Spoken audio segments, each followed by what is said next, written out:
The gasps reached her before the whispers did. Calanthe Faircloth stood frozen at the top of the Montclair ballroom staircase, 200 faces tilted upward like pale flowers tracking a dying sun. Crystal chandeliers blazed above her, merciless in their illumination, casting light on every jagged edge where her hair now ended just below her ears. 3 hours ago, it had fallen to her waist. 18 years of careful tending, of her mother's brushing and braiding before the fever took her, of the only beautiful thing Calanthe possessed in a house that had slowly stripped her of everything else. Gone. Her hand trembled at her side, fighting the urge to touch the ragged ends. She could still feel the cold bite of the shears against her neck, could still hear Lady Sibylla's voice, soft as crushed velvet, saying, "There now, darling. We can't have you outshining Venetia at her own debut, can you? It would be unseemly." The footman who'd announced her name had already retreated, leaving Calanthe stranded at the precipice like a sacrifice offered to hungry gods. She should descend. She should flee. She should do something other than stand here, while 200 members of London's finest society catalogued her humiliation with glittering, delighted eyes. "Good heavens," someone murmured, not quite quietly enough. What happened to the Faircloth girl? Illness, perhaps? They say consumption takes the hair. No, look at the edges. That was done deliberately. How barbaric. The whispers swirled and multiplied, a poison spreading through the perfumed air. Calanthe searched the crowd desperately for any friendly face, for anyone who might offer sanctuary from this nightmare. She found none. Instead, she found her stepmother.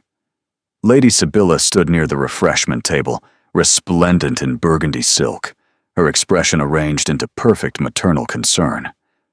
Beside her, Venetia preened in white and pearls, her honey gold hair cascading in elaborate ringlets that caught the light like a taunt.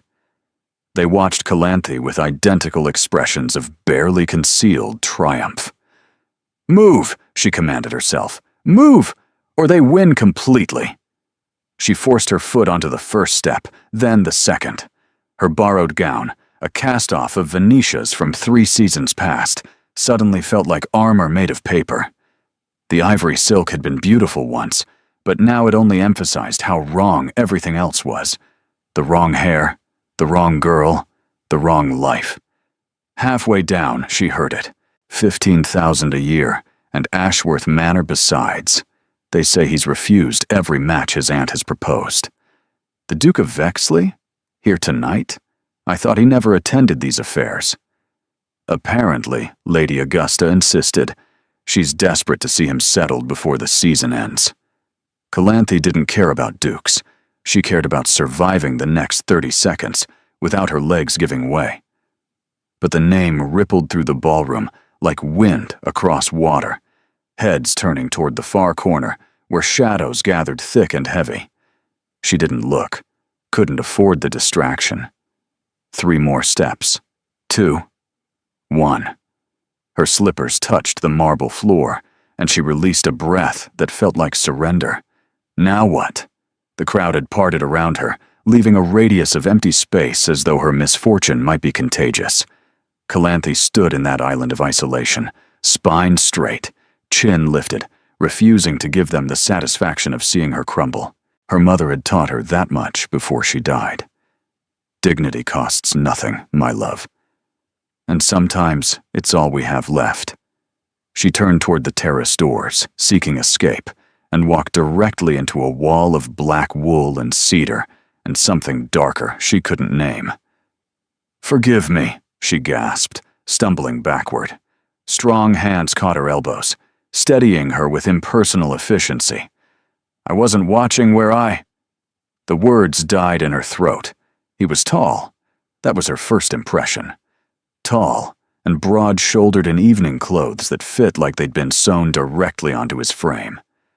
Dark hair swept back from a face that looked carved rather than born, all sharp angles and shadowed planes. A jaw that could cut glass, cheekbones that caught the chandelier light like blades. But it was his eyes that stopped her breath. Gray. Not the soft gray of morning mist or dove feathers. This was the gray of storm clouds before lightning struck, of slate cliffs overlooking violent seas. They assessed her with an intensity that made her feel dissected, catalogued, and filed away in some mental archive she would never access. "You're in my way," he said. His voice was low, cool, utterly without inflection. I apologize, Your Grace." The title slipped out before she could stop it. She didn't know for certain that he was the Duke of Vexley, but something in his bearing announced it. The unconscious authority. The way the crowd had subtly reorganized itself around his movements without him acknowledging their existence. One dark eyebrow rose fractionally. "You know who I am. Everyone knows who you are." The words came out sharper than intended, edged with the hysteria she was barely containing. "The most eligible bachelor in England, 15,000 a year, refuses every match. You're the evening's other spectacle. We should form a traveling show." Silence. Calanthe felt the blood drain from her face. Had she actually just said that? To a duke? To the Duke of Vexley, who was now staring at her like she'd sprouted a second head? "I should go," she whispered. "I'm so terribly sorry. I'm not myself this evening. Your hair." She flinched as though he'd struck her. "Someone cut it." It wasn't a question. His slate-colored gaze moved over the ragged edges with clinical precision. "Recently, within the last few hours, judging by how the ends haven't yet begun to curl naturally. And you didn't do it yourself. The angle is wrong. Someone else held the shears." Calanthe's throat closed.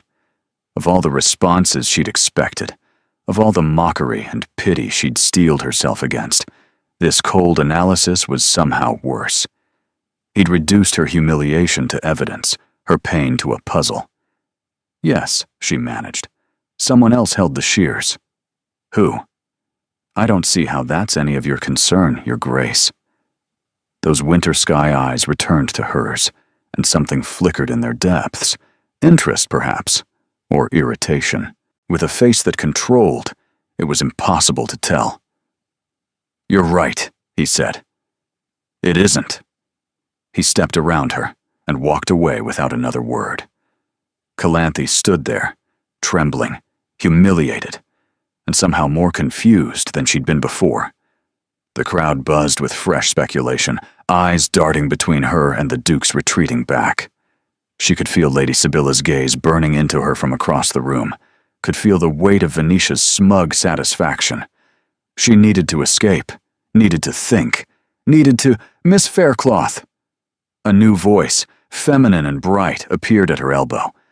"Don't look so frightened. My brother has that effect on everyone. It's really quite exhausting. I'm Lady Tamsin Vane, and I believe you're exactly what I've been looking for. The Duke's sister. Here." Smiling at her like they were old friends. Calanthe opened her mouth to respond, but Lady Tamsin was already linking their arms and steering her toward a private alcove, chattering cheerfully about the dreadful quality of the champagne and the unfortunate fashion choices of the Countess of Pemberton. Behind them, Calanthe caught one last glimpse of the Duke of Vexley. He was watching, and he didn't look away.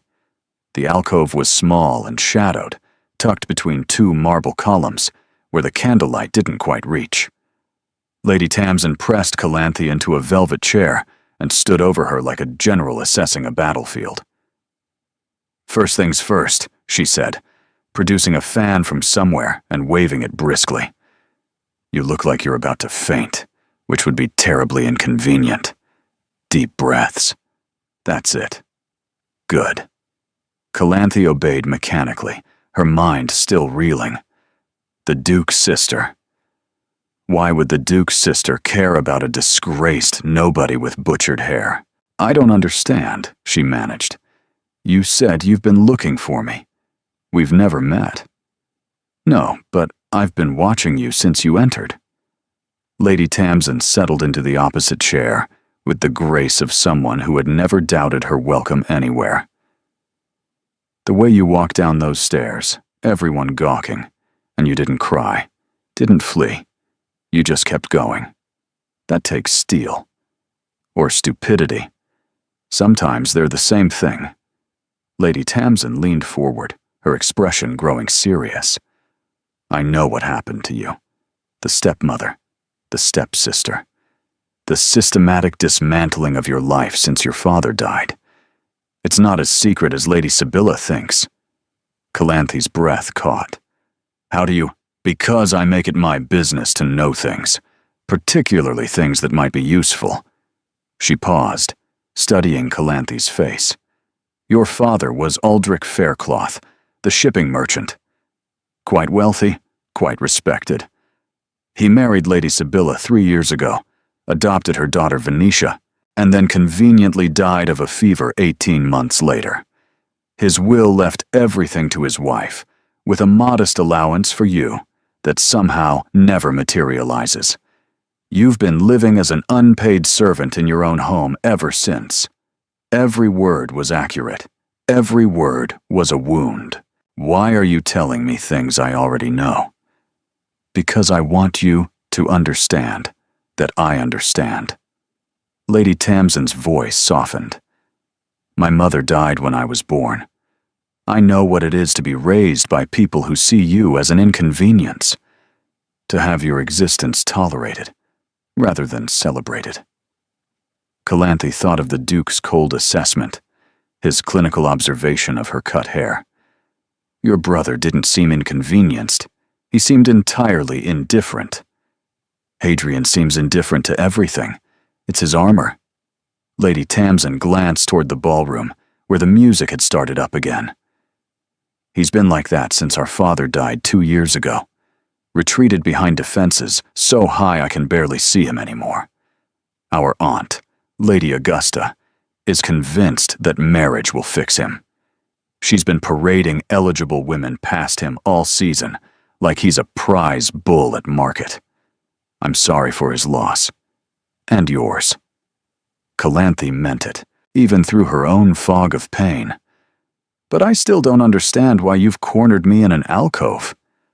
Lady Tamsin smiled, and there was something almost predatory in it. Because tonight, you gave him something no one else has managed in 2 years. What could I possibly have given a duke? Surprise. The word hung between them.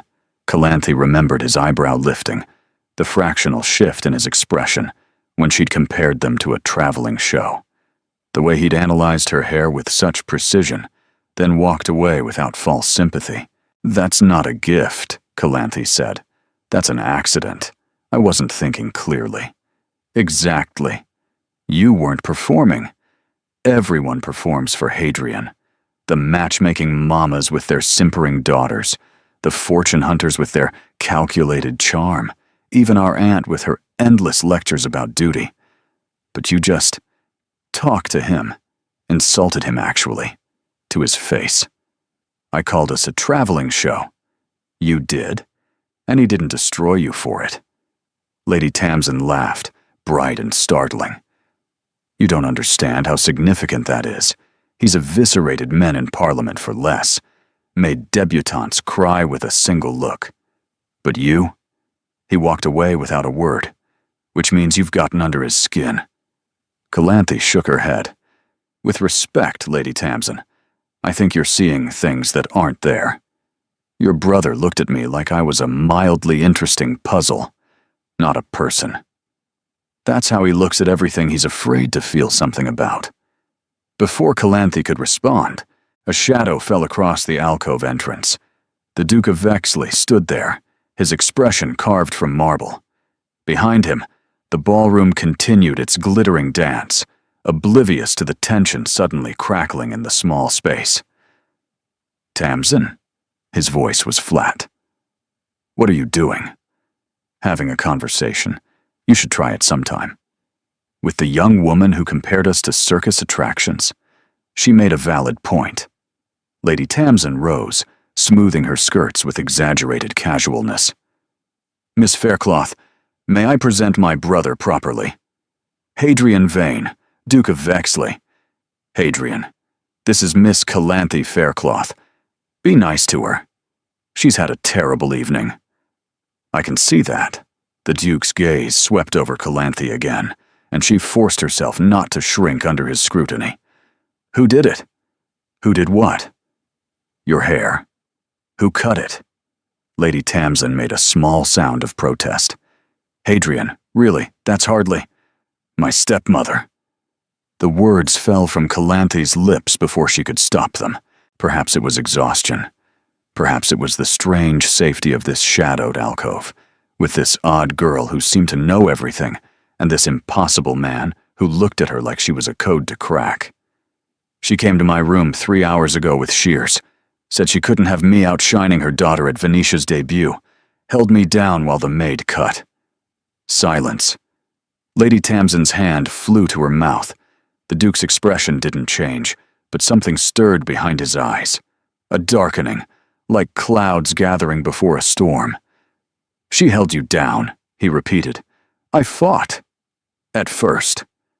But she reminded me that I have nowhere else to go. No money, no connections, no prospects.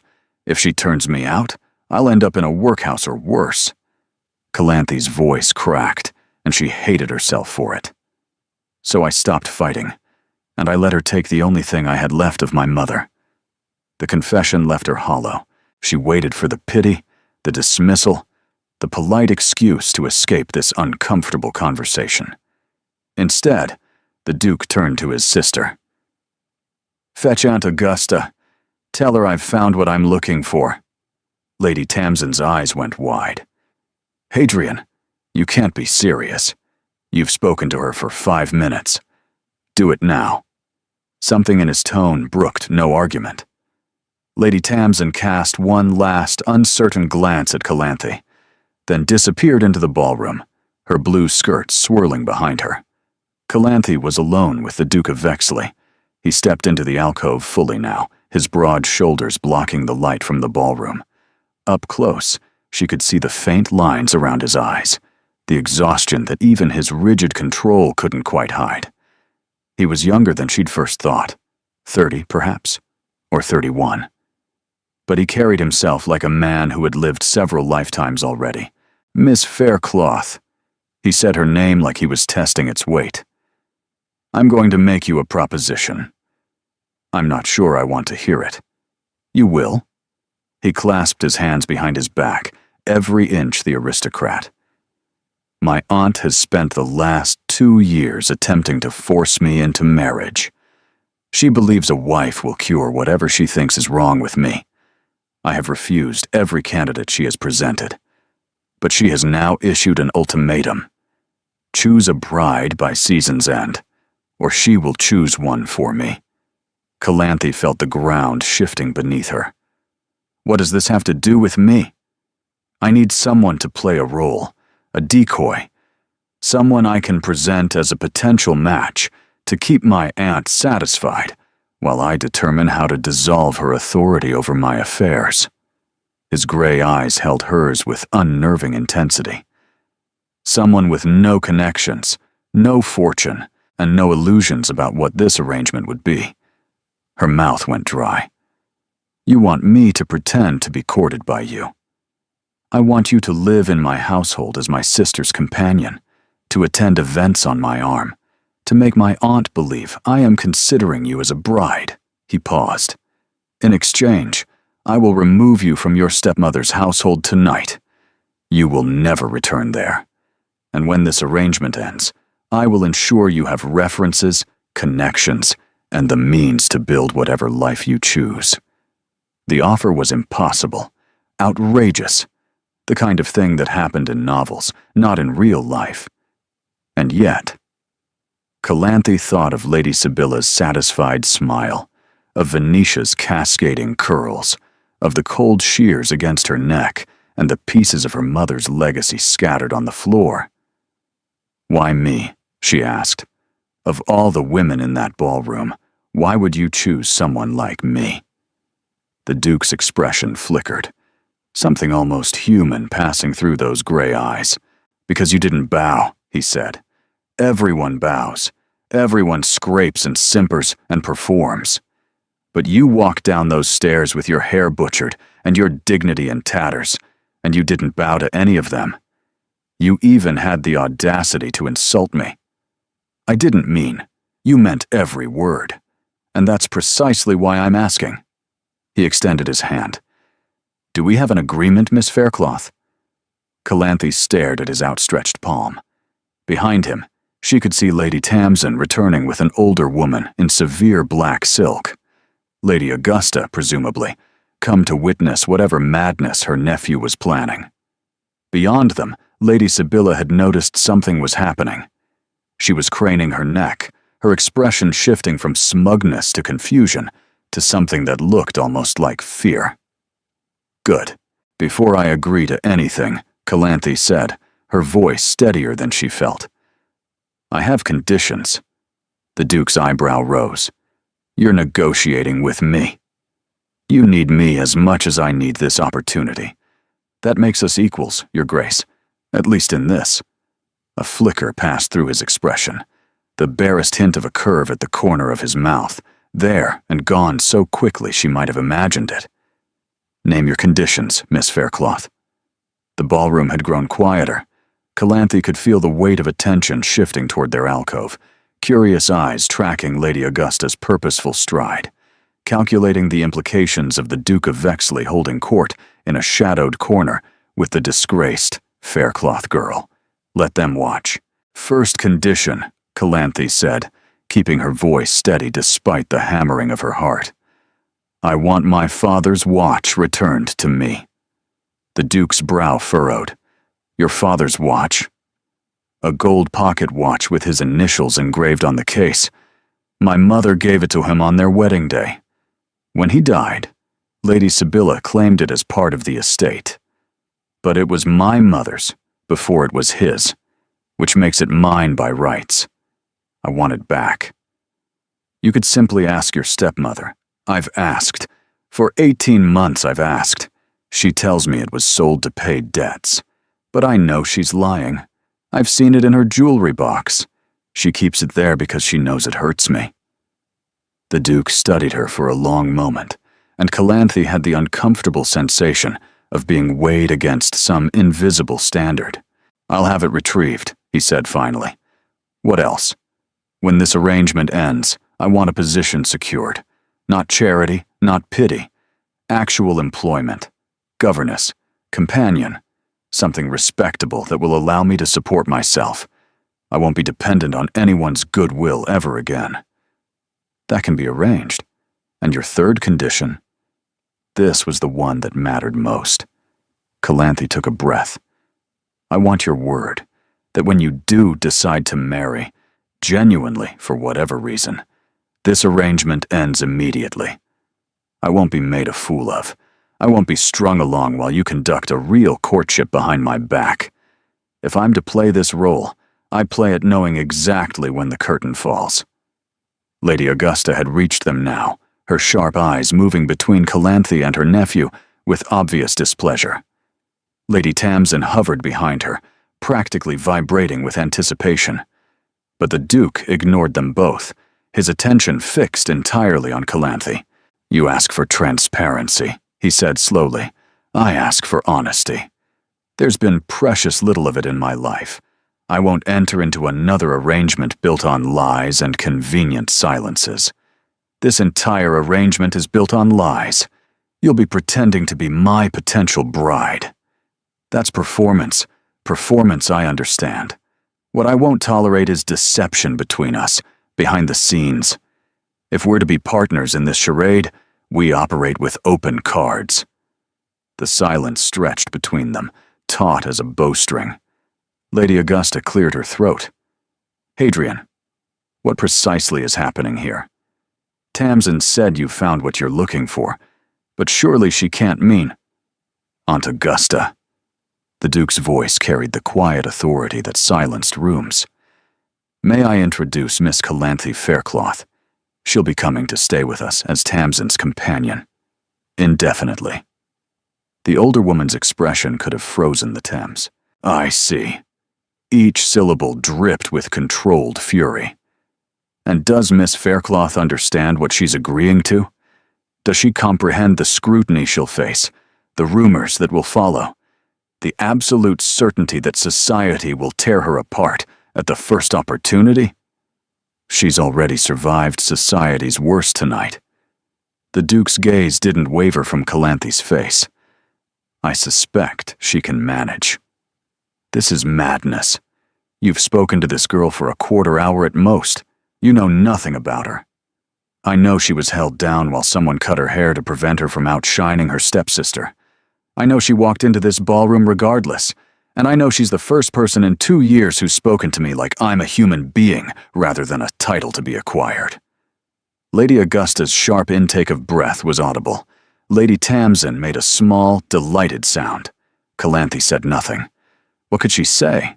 The Duke of Vexley was defending her.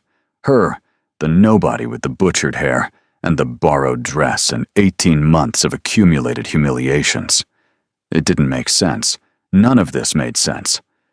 But then Lady Sibylla's voice cut through the moment like a blade. Calanthy, there you are. Her stepmother appeared at the entrance to the alcove, Venetia trailing behind her like a gilded shadow.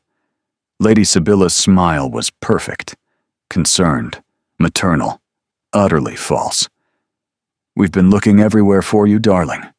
You disappeared so suddenly after... Well, she gestured vaguely at Calanthy's hair with theatrical sympathy. After your little incident.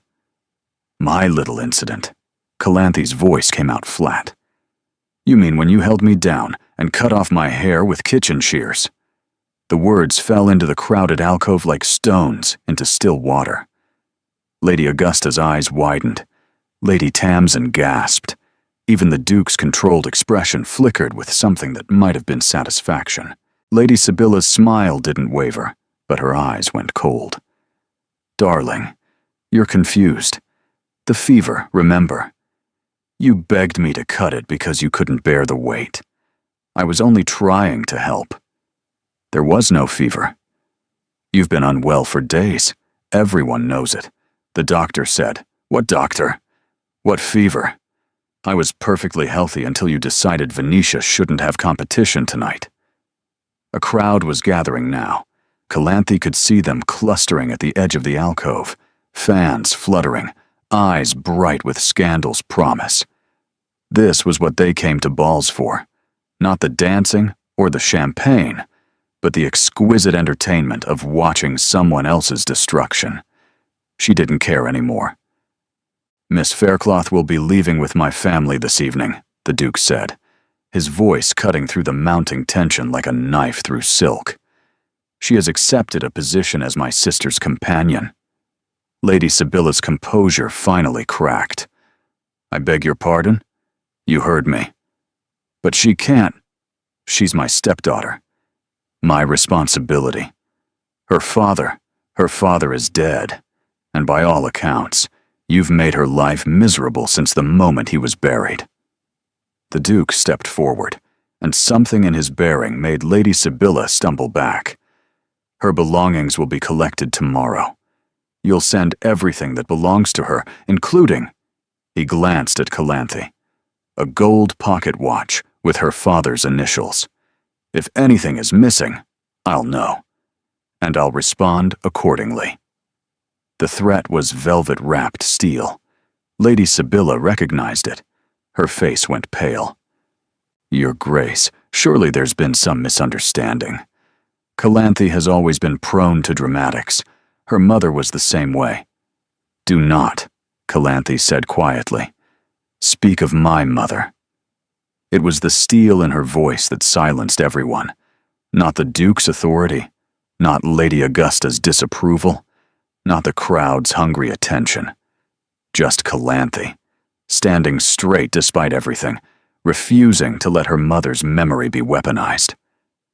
Lady Sibylla's mouth opened and closed. Venetia looked between them with growing alarm, clearly sensing that the evening was not unfolding as planned. We're leaving, the Duke announced. Tamsin, fetch your wrap. Aunt Augusta, have the carriage brought around. Hadrian, Lady Augusta began. Now. The single word ended all argument.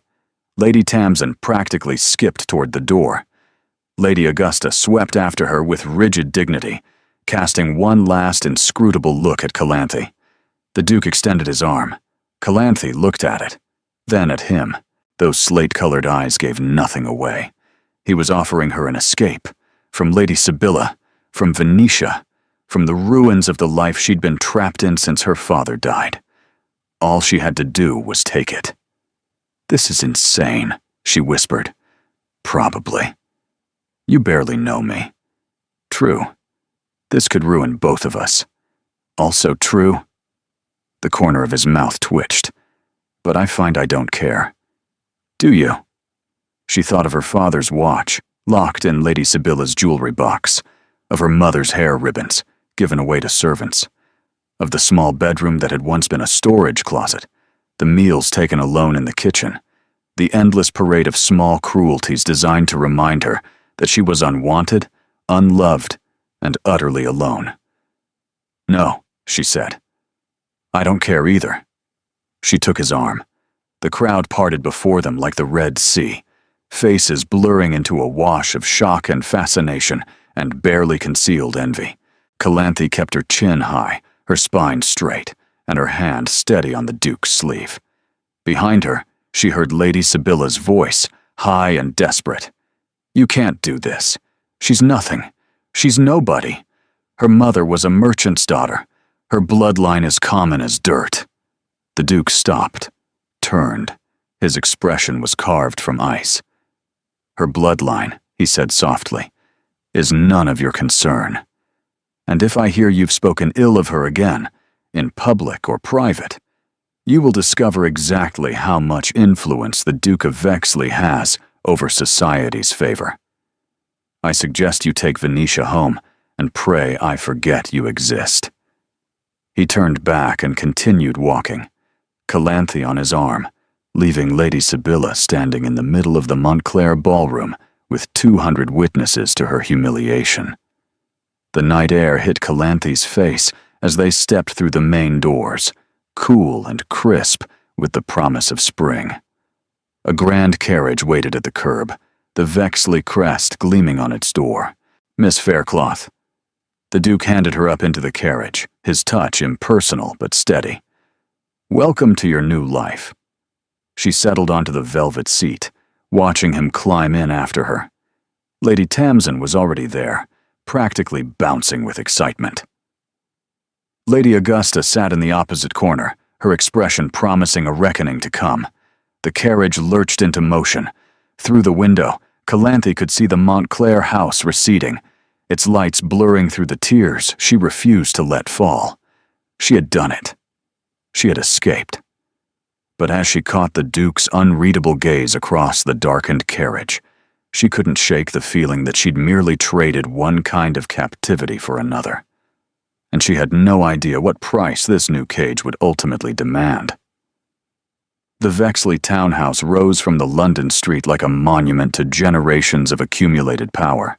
4 stories of cream-colored stone, windows glowing with warm light, a columned entrance that made Calanthe feel approximately 2 inches tall. The carriage had been silent for the journey. Lady Augusta radiated disapproval from her corner, a cold front that lowered the temperature inside the carriage by several degrees. Lady Tamsin had attempted conversation twice before subsiding into watchful quiet. And the Duke, Hadrian, had simply stared out the window, his profile sharp against the passing street lamps, his thoughts entirely his own. Calanthe used the time to inventory her situation. She was riding in a Duke's carriage, wearing a borrowed dress, sporting hair that looked like it had lost a fight with a hedge. She had agreed to pretend to be courted by one of the most powerful men in England, a man she'd met less than an hour ago, in exchange for escape from a stepmother who had systematically dismantled her life. When she laid it out like that, it sounded like madness, but madness was better than the alternative. The carriage stopped. A footman in silver and blue livery appeared to open the door, his expression betraying nothing at the sight of the bedraggled young woman emerging behind his master. More servants waited at the entrance. A butler with a face like carved granite, a housekeeper in severe black, maids and footmen arranged in precise formation. "Welcome to Vexley House, miss," the butler intoned, his voice carefully neutral. "Thank you." Calanthy's voice came out steadier than she'd expected. "I apologize for arriving so unexpectedly." "No apology necessary, miss. Mrs. Whitmore has already prepared the rose suite." He gestured to the housekeeper, who stepped forward with a perfunctory curtsy. "If you'll follow her, she'll see you settled." Calanthy glanced at the Duke, uncertain whether she should wait for further instruction, but he was already striding into the house without a backward look.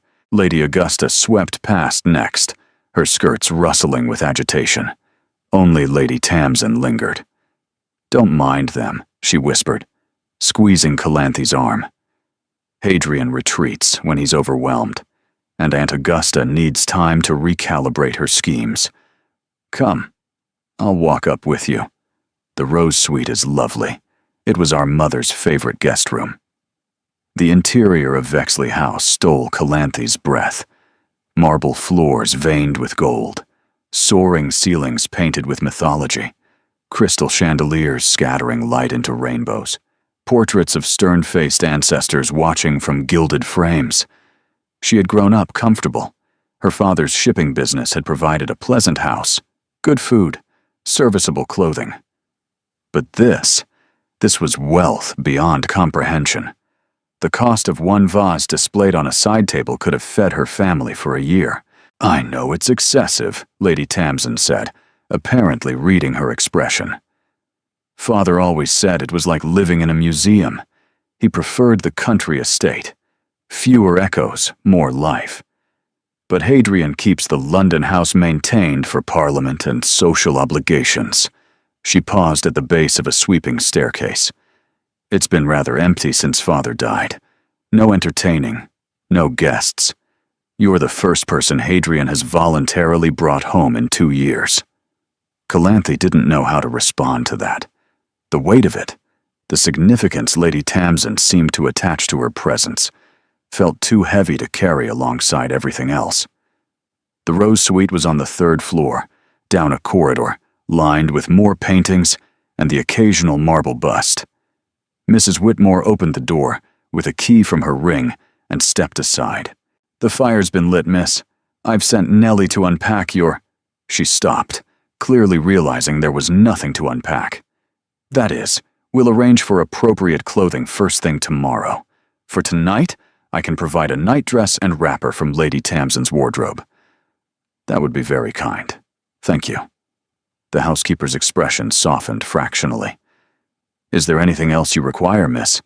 Tea? A light supper?" "Tea would be wonderful." Mrs. Whitmore nodded and departed. Lady Tamsin lingered in the doorway. "Will you be all right? I know this is all rather overwhelming." "I'll manage." Calanthy looked around the room. The 4-poster bed hung with rose silk, the writing desk by the window, the wardrobe that could fit 20 of her old dresses, the attached sitting room with its own fireplace. It was larger than the entire upper floor of her father's house. "Lady Tamsin," "Just Tamsin, please. We're going to be friends, and friends don't stand on ceremony." "Tamsin, then." Calanthy met her eyes directly. "Why is your brother doing this? Really? And don't tell me it's because I didn't bow. That's not enough reason to upend his entire household for a stranger." Tamsin's bright expression flickered, shadows passing beneath the surface. "Hadrian hasn't been himself since Father died. He functions brilliantly, actually. Manages the estates, attends Parliament, and fulfills every duty expected of him. But he's not present. It's like watching someone perform a role in a play, hitting every mark without feeling a single line." She leaned against the doorframe. "Tonight was the first time I've seen him react to anything in 2 years. Really react, not just perform a response. When he saw what they'd done to your hair, when you insulted him, something woke up behind his eyes. Something that's Been sleeping for so long I'd forgotten what it looked like. So I'm, what? A curiosity to rouse him from boredom? You're a disruption. Tamsin smiled, but it was bittersweet. And right now, disruption might be the only thing that saves him. She departed before Calanthe could respond, leaving her alone in the rose-scented silence. A maid arrived shortly with tea, biscuits, and a nightdress of fine cotton that probably cost more than anything Calanthe had ever owned. She helped Calanthe undress, clucking sympathetically at the state of her hair. If you don't mind my saying, miss, my sister works at a salon in Bond Street. Very fashionable. She could shape it up proper, make it look intentional-like. That's very kind. Perhaps tomorrow. Alone again, Calanthe sat at the vanity and confronted her reflection. The face that stared back was familiar and strange. Same gray-green eyes, same scattering of freckles across the nose, same stubborn chin. But the frame was all wrong. Her hair, her mother's hair, thick and dark, inherited along with her cheekbones and her temperament, ended in ragged tufts that exposed the vulnerable curve of her neck. Lady Sibylla's final cruelty, written on her body for everyone to see. She wouldn't cry. She'd sworn she wouldn't cry, but alone in this beautiful room, surrounded by more luxury than she'd ever imagined, the tears came anyway. Silent, streaming, unstoppable. A soft knock interrupted her grief. Calanthe scrubbed her face hastily. "Come in." The door opened to reveal Mrs. Whitmore with a small package wrapped in brown paper. "This just arrived for you, miss. A messenger brought it to the service entrance. Said it was urgent." Calanthe took the package with trembling hands. It was light, small, oddly shaped. She unwrapped it carefully. Her father's watch gleamed in the firelight. The gold was worn smooth with years of handling. The initials AF were still visible on the case, though the engraving had faded. She opened it with shaking fingers, and there was her mother's portrait, miniature and perfect, smiling up at her from beneath the watch face. A note was tucked beneath the wrapping. "You asked for honesty between us. I am capable of very little, but this I can provide. Your stepmother surrendered the watch without argument once my solicitor explained the alternative." Tiosh. The Duke of Vexley had retrieved her father's watch in less than an hour. He'd listened to her conditions, and he'd acted on them immediately, without fanfare or expectation of gratitude. Calanthe pressed the watch to her chest, and finally let herself sob. When morning came, it brought pale sunshine through rose silk curtains, and the quiet efficiency of servants she didn't hear, but whose work was evident everywhere. Fresh flowers in the vase, a dress laid out for her, water already steaming in the basin. Alice helped her dress in a morning gown of soft sage green that fit surprisingly well. Lady Tamsin had it sent up from the modiste this morning, Alice explained at Calanthe's questioning look. She said you'd need something proper to wear while we wait for your wardrobe to arrive. My wardrobe? Oh yes, miss. Lady Tamsin has already sent word to Madame Fontaine. You're to have a fitting this afternoon. Calanthe's head spun. Less than 12 hours, and already her life had been reorganized without her input. Breakfast was served in a sunny morning room overlooking a private garden. Calanthe entered to find Tamsin already seated, and Hadrian conspicuously absent. He eats in his study, Tamsin explained, seeing her glance. Has done since father died. Takes his breakfast at dawn, then locks himself away with estate business until well past noon. Every day? Every day. Parliament, estate management, investments, correspondence. He runs the duchy like a military campaign, and himself like a soldier who's forgotten what peacetime feels like. Calanthe thought of the note tucked into her pocket, the watch now secured in her borrowed reticule. The man who would retrieve a stranger's heirloom at midnight, then hide away come morning. She was still contemplating this contradiction when Lady Augusta entered. The older woman was formidable in daylight, silver hair arranged with mathematical precision, a gown of charcoal silk that made her look like an elegant crow, eyes that missed nothing. She took her seat at the head of the table with the air of a general assuming command. "Miss Faircloth," her voice could have frozen steam, "I trust you slept well." "Very well, thank you, Lady Augusta." "Good. You'll need your rest." She accepted tea from a footman without breaking eye contact.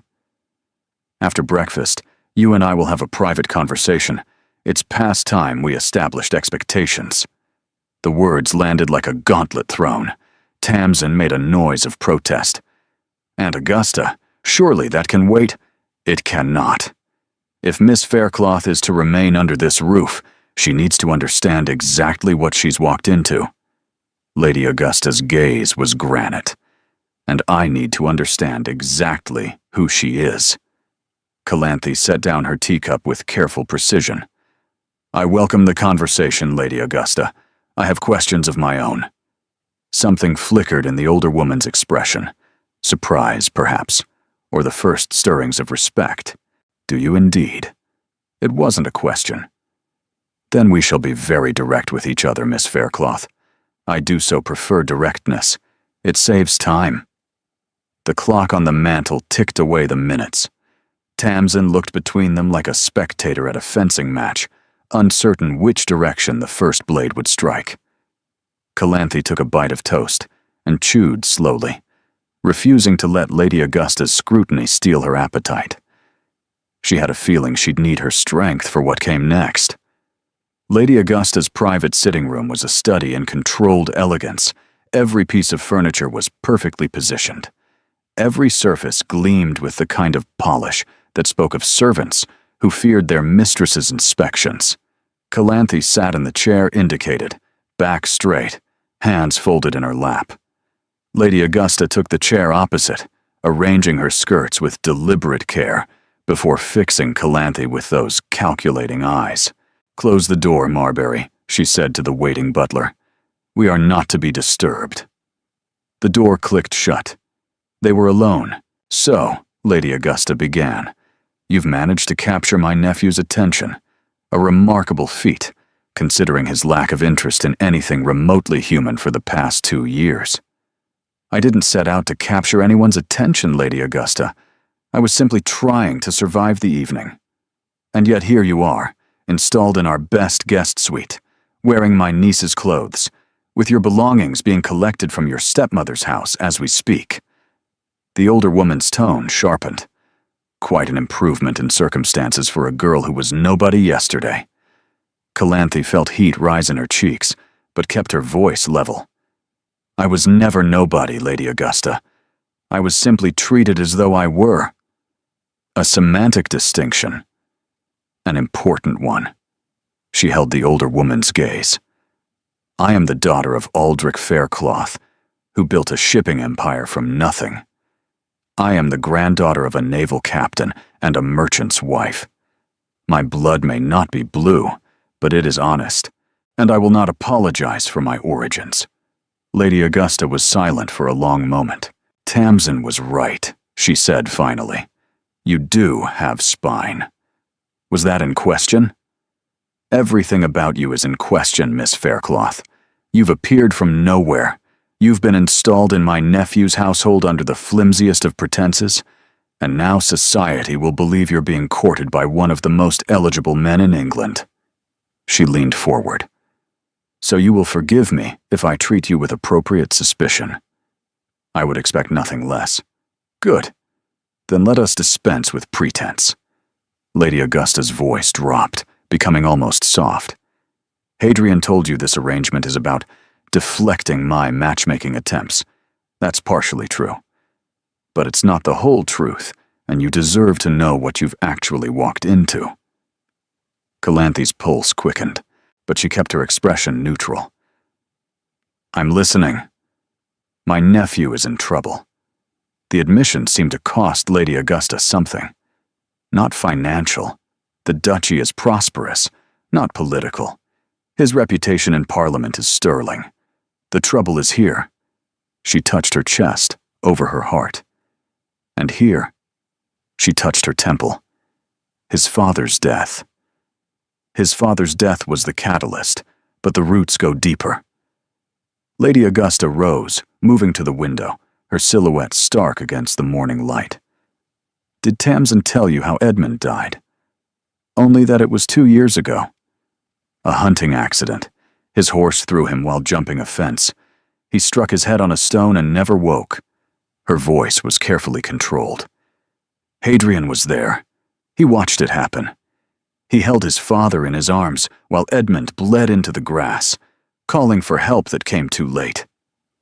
Calanthe's breath caught. The clinical analysis from last night, the way he'd examined her cut hair with such detachment, suddenly took on new meaning. Distance as defense, control as survival. He was always serious, Lady Augusta continued, but he was also warm, passionate. He laughed easily, loved deeply, felt everything intensely. After Edmund died, all of that vanished. He locked it away somewhere I cannot reach, and no matter how I try, no matter what I do, I cannot find the key. So the matchmaking was desperation. I thought if he married, if he had someone to live for, someone to feel for. Lady Augusta turned back to face her. I was wrong to force it. I see that now. But I am not wrong about the underlying truth. Hadrian is disappearing into himself, and if someone doesn't pull him back, there will be nothing left to save. The weight of the words settled over Calanthe like a shroud. Why are you telling me this? Because you need to understand the stakes. Lady Augusta crossed the room, standing directly before her. You are not here simply to play a role. You are here because, for the first time in 2 years, my nephew showed interest in something beyond duty. You sparked something. I don't know what, or why, or how, but I will not waste that spark. What do you want from me? I want you to be real with him. The words came out fierce, almost desperate. Everyone else performs, simpering debutantes, calculating mothers, sycophantic society. You insulted him to his face. You demanded conditions as though you were his equal. You didn't bow. The same words Hadrian had used. Calanthe wondered if that observation was a family heirloom. I want you to keep doing that, Lady Augusta continued. Challenge him. Argue with him. Refuse to let him retreat behind his barriers. I don't care if you never actually marry him. God knows the scandal would be entertaining. But I need you to make him feel something. Anything. Even if it's anger. And if I fail, Lady Augusta's expression flickered with something that might have been fear. Then I will have watched my nephew die by inches, having done nothing useful to prevent it. Silence fell between them, heavy with implications. You love him, Calanthe said quietly. He is my brother's only son. I held him when he was an hour old. I watched him grow from a curious child into a brilliant man, and I have spent 2 years watching that man hollow himself out until all that remains is the performance of a person. Lady Augusta's voice cracked, then steadied. So yes, Miss Faircloth, I love him. More than I know how to say. Calanthe thought of her own mother, gone too soon, of her father, transformed by grief into a shadow of himself before following his wife into the grave. Of Lady Sibylla, incapable of love, dealing only in control and cruelty. I can't promise anything, she said finally. I can't force him to feel things he's chosen to bury. But I can promise honesty. I can promise not to pretend with him. That's all I ask. No. Calanthe met her eyes directly. You're asking for more than that, and we both know it. You're asking me to care. About him, about this family, about an outcome that has nothing to do with references or employment, or my father's watch. Lady Augusta was silent, but the truth is, Calanthe continued, her voice dropping to nearly a whisper. I already do. I don't know why. We've barely spoken. He's cold and distant, and probably incapable of seeing me as anything other than a puzzle to solve. But when he looked at my hair last night and understood exactly what had been done to me, without pity, without judgment, just understanding, something changed. I can't explain it. I don't even know if I want to explain it. Then don't. Lady Augusta's hand reached out, hovering over Calanthe's for a moment before making contact. The touch was brief, barely there, but it conveyed volumes. Just stay. See what happens. And for God's sake, don't let him chase you off when he inevitably tries. He'll try? He always tries. Pushing people away is his primary skill these days. Lady Augusta withdrew her hand, her expression hardening back into its familiar severity. But I suspect you're stubborn enough to push back. I've had 18 months of practice with people trying to make me disappear. Your nephew will find me considerably difficult to dismiss. Something that might have been a smile flickered across Lady Augusta's face. Good. Now, we have practical matters to discuss. You'll need a wardrobe, social instruction, and introduction to key members of society. The Marchioness of Heartwood hosts a music hall next week. Everyone will expect you to attend on Hadrian's arm. We have 7 days to make you presentable. I thought I already was presentable. You have the raw material. We need to polish it until it gleams. Lady Augusta moved toward the door. I've arranged for a hairdresser this afternoon. That maid was right. The cut can be salvaged if properly shaped. We'll make it look intentional. Daring, even. Daring? You'd be surprised how society interprets confidence. Arrive looking ashamed of your hair, and they'll tear you apart. Arrive looking like you chose it, like it's the newest fashion, and they'll be copying you within a fortnight. Calanthe rose, smoothing the borrowed sage dress. Lady Augusta, thank you. For being direct with me. For explaining about the Duke. Don't thank me yet. The older woman opened the door. I've just enlisted you in a campaign that may prove unwinnable, but I've never been one to surrender without a fight. She swept out, leaving Calanthe alone with her racing thoughts and the dawning realization that this arrangement had become far more complicated than she'd imagined. 3 days passed in a blur of activity. The hairdresser came and worked miracles, shaping Calanthe's ragged hair into a sleek, modern style that emphasized her cheekbones and made her eyes look larger.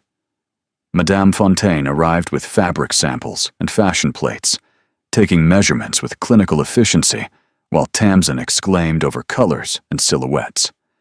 Gowns began arriving. Morning dresses, afternoon dresses, evening gowns in silks and satins that made Calanthe's borrowed wardrobe seem like theatrical costumes by comparison. Through it all, Hadrian remained absent. She caught glimpses of him occasionally, a shadow disappearing around a corner, a door closing as she approached, the echo of footsteps retreating down a hallway. He took meals in his study, spent his days locked away with correspondence and estate matters, and seemed determined to pretend she didn't exist. He's always like this, Tamsin assured her. Give him time. But Calanthe wasn't interested in giving him time. Lady Augusta's words haunted her. He always tries. Pushing people away is his primary skill these days. On the 4th day, she decided to stop waiting. The library was magnificent. 2 stories of floor-to-ceiling bookshelves, a gallery accessible by spiral staircases, leather chairs positioned before a massive fireplace. She'd discovered it on her 2nd day, and had been returning each evening, working her way through shelves of poetry and philosophy while the household slept. Tonight, she wasn't alone. Hadrian sat in one of the leather chairs, a glass of brandy in hand, staring into the flames. He was still in evening clothes.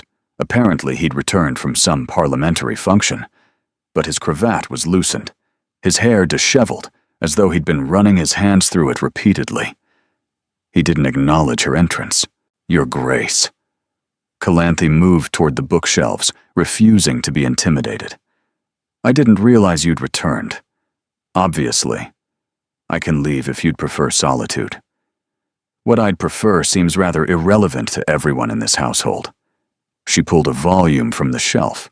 Poetry, something familiar, and settled into the chair opposite his. Your aunt told me you'd try to chase me away. I'm impressed by how quickly her prediction proved accurate. His eyes finally met hers, gray and glacial. My aunt talks too much. She loves you. That tends to loosen tongues. Love. He said the word like it tasted bitter. Everyone claims to love me. My aunt, my sister, and the endless parade of eligible women my aunt produces like rabbits from a hat. They love my title, my fortune, my political influence. They love the idea of me. None of them have the faintest idea who I actually am. Do you? The question hung between them. Hadrian's expression changed, surprise flickering beneath the ice. That's rather impertinent. You said you chose me because I was impertinent. It seems a waste to abandon the quality now. Calanthe opened her book, though she had no intention of reading. Who are you, Hadrian Vane, when you're not performing your title? I don't know what you mean. I think you do. She kept her voice light, conversational. Your sister says you were different before your father died. Warm, passionate. That you laughed easily and loved deeply. Where did that man go? The fire crackled. Somewhere in the house, a clock chimed the hour. He died, Hadrian said finally, along with everyone else I've ever loved. Everyone? My mother when I was 12. My grandfather when I was 17. My father 2 years ago. Every person I've allowed myself to love has been taken from me. His voice was flat, reciting facts. At some point, one learns to stop allowing. Calanthe thought of her own losses, her mother to fever, her father to grief, and her entire life to her stepmother's machinations. She understood the impulse to wall off her heart, to refuse vulnerability, to mistake numbness for safety.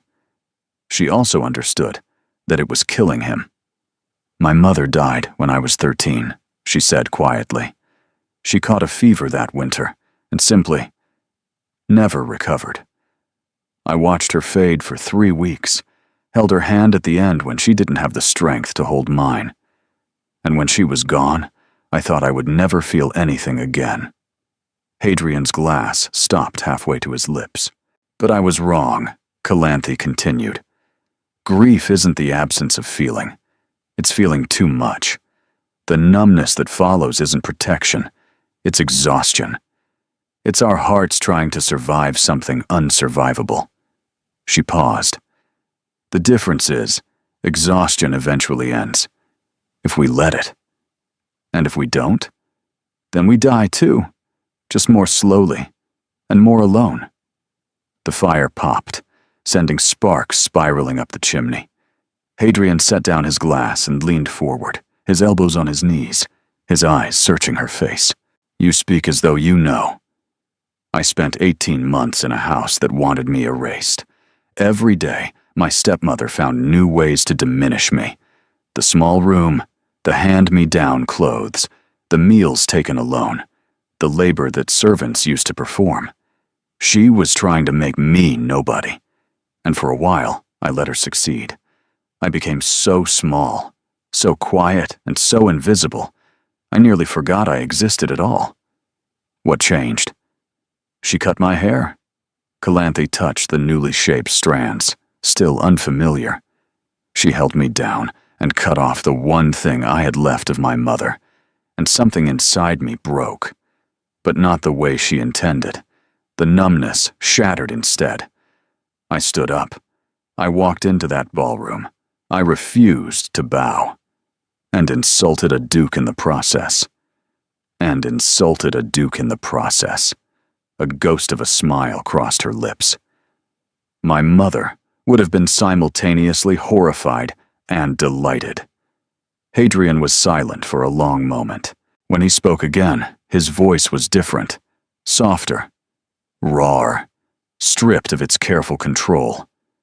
My father was teaching me to jump that fence. It was too high. I knew it was too high. But he laughed and said Vanes never back down from a challenge. So I followed him.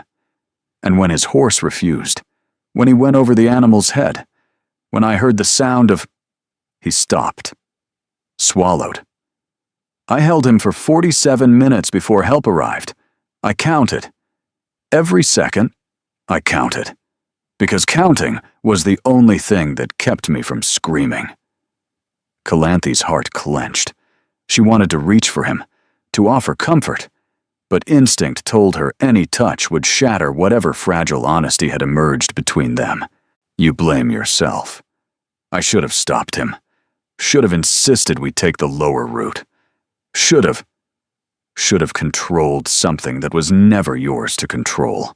Her voice was gentle but firm. Your father made a choice, a reckless one, perhaps, but his own. You didn't push him toward that fence. You didn't make his horse refuse. You didn't choose the angle at which he fell or the stone his head struck. You were a witness, Hadrian, not a cause. It doesn't feel that way. Grief never does. Grief lies. It tells us we could have prevented the inevitable, that our love should have been powerful enough to rewrite fate. It's the cruelest trick our hearts play on us, making us feel responsible for things that were never within our power. He looked at her then, really looked, and for the first time she saw behind the walls. Saw the devastation he'd been carrying, the guilt he'd been drowning in, the loneliness that his control and distance couldn't quite conceal. How do you bear it? He asked. The grief, the loss. How do you carry it without being crushed? Calanthe considered the question carefully. I don't carry it alone. She held up her father's watch, which she'd taken to keeping in her pocket. I carry her with me. My mother's portrait, my father's timepiece, the memories I refused to let Lady Sibylla poison.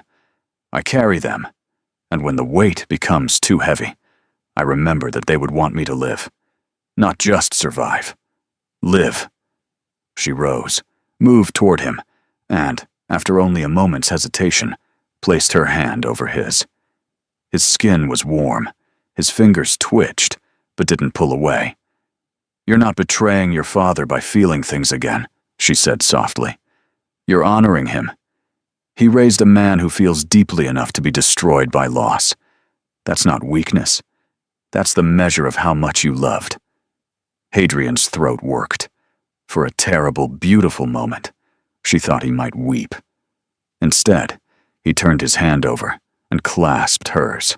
Stay, he said. Tomorrow night, there's a dinner. Aunt Augusta has arranged it. I was going to make excuses, but he stopped. Stay. Be there. I don't think I can face it alone. You won't be alone. No. His eyes held hers, gray and struggling. I'm beginning to realize that. They sat like that, hands clasped, firelight dancing, until the clock chimed midnight and broke the spell. Hadrian released her with obvious reluctance, standing and retreating toward the door. Miss Faircloth, Calanthe.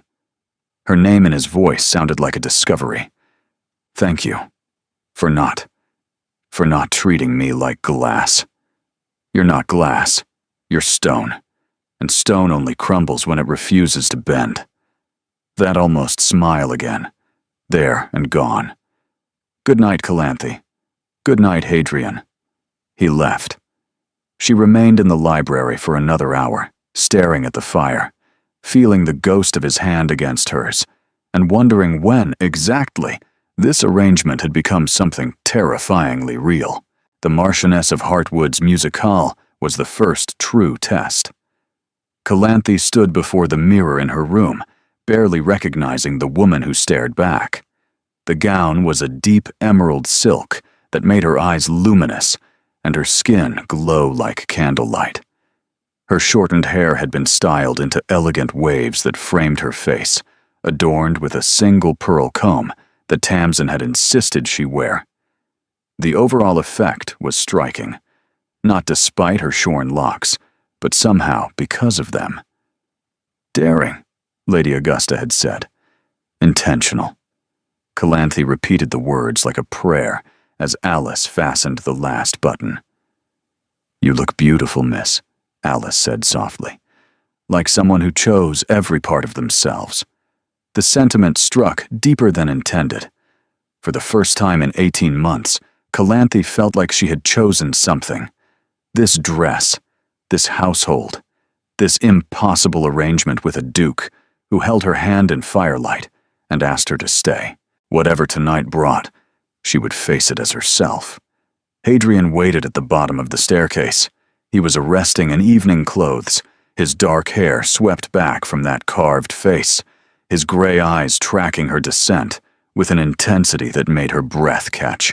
He'd been avoiding her since their conversation in the library, not coldly, but carefully, as though proximity might burn. "Miss Faircloth," his voice was formal, but something flickered beneath it. "You look adequate," she offered, remembering his first assessment. "I was going to say remarkable, but adequate will suffice if you prefer." Tamsin appeared behind them, radiant and pale blue. "Oh, stop being awkward, both of you. Calanthe, you're stunning. Hadrian, tell her she's stunning without choking on the words." "There. Now we can leave."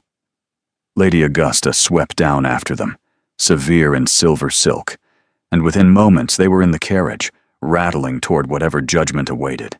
The heart. "So this is the mysterious Miss Faircloth. I've heard such fascinating things." "I'm certain you have, my lady. Society does love to talk. Indeed it does, though I find the reality often disappoints compared to the gossip." The Marchioness's eyes moved over Calanthe's hair, her gown, her posture. "In your case, however, I suspect the opposite is true. Welcome to my home, Miss Faircloth. Do try to scandalize someone before the evening ends. These affairs are dreadfully dull otherwise." Tamsin stifled a laugh. Hadrian's hand pressed briefly against Calanthe's back. Approval or warning? The musical itself was elegant torture. A soprano performed arias, while the audience pretended to listen and actually watched each other. Calanthe felt the weight of observation like a physical pressure. Matrons whispering behind fans, young women casting envious glances, gentlemen assessing her with varying degrees of propriety. And through it all, Lady Sibylla's presence like a poison in the room. She was here. Of course she was here. Seated 3 rows back with Venetia, both of them wearing expressions of wounded innocence that Calanthe recognized all too well. They'd positioned themselves perfectly, close enough to observe, far enough to claim coincidence. During the interval, the confrontation became inevitable. "Miss Faircloth," Lady Sibylla's voice carried across the refreshment table with theatrical concern. "How wonderful to see you looking so recovered. We've been terribly worried since you left so suddenly." The crowd around them stilled, scenting blood. "I'm sure you have, Lady Sibylla." Calanthe kept her voice pleasant. "Though I believe suddenly is generous. I left with the Duke of Vexley, in his carriage, after he publicly dressed you down in front of 200 witnesses." Gasps rippled through the assembled guests. Lady Sibylla's smile froze. "Darling, you're confused again. The fever." "There was no fever." Calanthe stepped closer, dropping her voice to carry only to those immediately around them, which of course meant it would spread through the entire room within minutes. "There was only you, holding me down while your maid cut my hair because you couldn't bear for me to outshine Venetia." Again. Venetia flushed scarlet. "That's not—" "Mother didn't. She did, and now everyone knows it." Calanthe turned to the watching crowd with a smile that felt like armor. "I apologize for the dramatics. Family disagreements are so tiresome in public.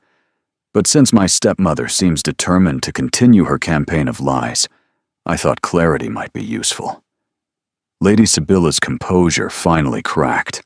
Her face twisted with genuine hatred. The face Calanthe had lived with for 18 months, finally visible to the world. You ungrateful little wretch. After everything I did for you.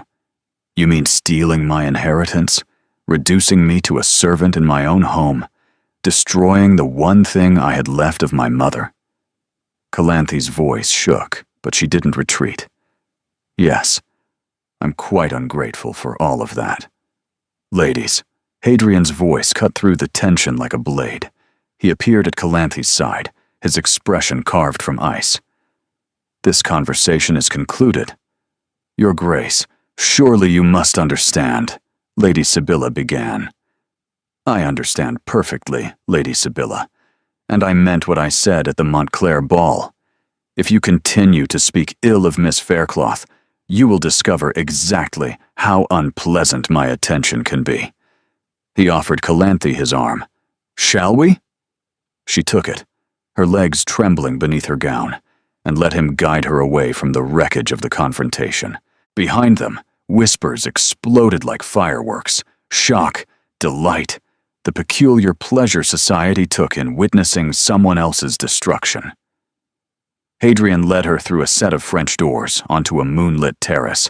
The night air was cool against her flushed skin, sweet with the scent of jasmine from the garden below. Breathe, he said quietly. You're shaking. I just destroyed my stepmother in front of everyone. I think shaking is justified. You defended yourself. There's a difference. His hand covered hers where it rested on his arm. That took courage. It took rage. 18 months of it. She laughed, but it came out unsteady. I've fantasized about telling the truth in public 1,000 times. I never thought I'd actually do it. How does it feel? Calanthe considered.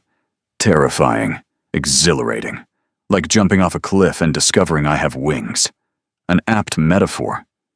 Hadrian's voice was strange, thick with something she couldn't identify. I watched you in there, facing her down. Not backing away, not apologizing, just truth, raw and devastating. Was it too much? It was magnificent. The word hung between them, glittering with implication. Hadrian, don't! He released her hand, stepping back, the barriers rebuilding themselves in real time. I shouldn't have. This is an arrangement, a performance. I have no right to what? Feel something? Calanthe moved toward him, refusing the distance he was trying to create. Because that's what just happened, isn't it? You felt something, and now you're terrified. You don't know what you're talking about. I know exactly what I'm talking about. I watched you watch me. I felt your hand on mine. And just now, when you called me magnificent, that wasn't performance, Hadrian. That was real. His jaw clenched. The moonlight carved shadows across his face, highlighting the war playing out beneath his careful control. Everything I feel is a danger, he said finally. To myself. To you. To anyone foolish enough to get close. That's fear talking, not truth. It is truth. Everyone I love dies, you've said. But here's what you haven't considered. She stepped closer still, close enough to see the pulse jumping in his throat. What if you're wrong? What if feeling things doesn't doom people? What if closing yourself off is the thing that's killing you? Calanthe, I'm not asking for promises. I'm not asking for forever. I'm asking you to stop running, just for one moment, and admit that this, she gestured between them, is more than an arrangement. More than a performance. More than either of us expected. Silence. The jasmine-scented air swirled around them. Inside, the music had resumed, a distant waltz that seemed to belong to another world. Yes, Hadrian said, the word torn from somewhere deep. It's more. God help me, it's more. Then he kissed her. It was nothing like she'd imagined, and everything she'd needed. His hands cupped her face with incredible gentleness, his mouth finding hers with the precision of someone who had been thinking about this moment for longer than he wanted to admit. She tasted champagne and desperation, and something that might have been surrender. When they finally broke apart, his forehead rested against hers, his breathing ragged. "This changes everything," he whispered. "I know. I don't know how to do this, how to be open, present, all the things you said. Neither do I." She smiled against his lips. "Maybe we learn together." For one perfect moment, the world held its breath. Then voices drifted from the terrace doors, guests emerging for air, about to stumble upon the Duke of Vexley, embracing his sister's companion in the moonlight. They separated quickly, but not quickly enough. Lady Sibylla stood in the doorway, Venetia behind her, both wearing expressions of vicious triumph. "Well, well," Lady Sibylla said, her voice carrying across the terrace. "What a touching scene. I wonder what society will make of the Duke of Vexley taking such liberties with a girl of no family or consequence." Behind her, the crowd gathered, drawn by the promise of scandal. And Calanthe realized that her moment of triumph had just transformed into potential ruin. The terrace fell silent. Calanthe could feel the crowd's attention like a physical weight, hungry, judgmental, already composing the gossip they would spread by morning. The Duke of Vexley, caught in a compromising embrace with the nobody from nowhere. The girl who had accused her stepmother of cruelty, now revealed as the opportunistic seductress everyone had suspected. Lady Sibylla's smile was a knife, sharp and satisfied. "Your Grace, I'm sure there's a reasonable explanation." Her voice dripped with false concern. "Perhaps Miss Faircloth was feeling faint. The evening has been so eventful." Hadrian stepped forward, his expression unreadable, but before he could speak, another voice cut through the tension. "An explanation? For what?" Lady Augusta appeared in the doorway, her presence parting the crowd like a ship's prow through water. "I sent Miss Faircloth to the terrace to recover from her confrontation with you, Lady Sibylla. My nephew accompanied her for protection. Are you suggesting impropriety in their behavior, or merely hoping to manufacture it?" The accusation hung in the air like a blade. Lady Sibylla's smile faltered. "I saw. You saw what you wanted to see." Lady Augusta moved to Calanthe's side, her hand closing on the younger woman's arm with possessive firmness. "Which is understandable, given how thoroughly Miss Faircloth exposed your cruelty this evening. Desperate people often lash out." Whispers rippled through the crowd, but the tenor had shifted. Lady Augusta's intervention had reframed the narrative. Not a scandal of seduction, but a vindictive stepmother striking back at the stepdaughter who had escaped her. "This is ridiculous," Lady Sibylla hissed. "Everyone knows what kind of girl she is." "What kind is that, precisely?" The Marchioness of Heartwood emerged from the crowd, her expression dangerous. "A young woman who was abused by her stepmother and rescued by one of the most respectable families in England? Please, Lady Sibylla, do enlighten us." The trap had closed. Lady Sibylla looked around the terrace, searching for allies, and found none. Even the gossips who had been eager for scandal moments ago were now regarding her with distaste. She had overplayed her hand, made her cruelty too visible, and society, which tolerated any number of sins committed discreetly, had no patience for vulgarity. "Come, Venetia," Lady Sibylla's voice was brittle. "We're leaving. Mother, now." They swept away, leaving a wake of uncomfortable silence. The crowd dispersed slowly, drifting back inside with the air of children denied a promised treat. When they were finally alone, Lady Augusta released Calanthe's arm. That was close. Too close. Her eyes moved between Calanthe and Hadrian, assessing. "I don't know what actually happened, and I don't want to know. But if you're going to engage in behaviors that could ruin us all, have the decency to do it somewhere without windows." She departed without waiting for a response. Hadrian exhaled slowly. She's right. That was reckless. We were seen. We were nearly destroyed. He ran a hand through his hair, wrecking its careful arrangement. If Lady Augusta hadn't intervened. But she did. Calanthe moved toward him, but he stepped back, the walls rising again. Hadrian, don't. Don't what? Acknowledge reality? His voice was harsh. I kissed you on a public terrace. Society was 10 seconds from declaring you ruined. Everything you've worked for, the references, the connections, the future you're trying to build, I nearly destroyed it all because I couldn't control myself for one moment. You weren't alone in that moment. I should have been stronger, should have maintained distance, should have continued suffocating behind your walls. The words came out sharper than intended. That's not strength, Hadrian. That's fear wearing a mask. His expression flickered. Pain, anger, something rawer beneath both. You don't understand. Then help me understand. Because right now, you're pushing me away exactly like your aunt predicted, and I'm trying to decide whether to let you. Silence fell between them, heavy with everything unsaid. My father, Hadrian began, then stopped. Started again. My father kissed my mother goodbye on the morning he died. I watched them. She said, "Be careful," and he laughed and said, "Always." 3 hours later, he was dead in my arms.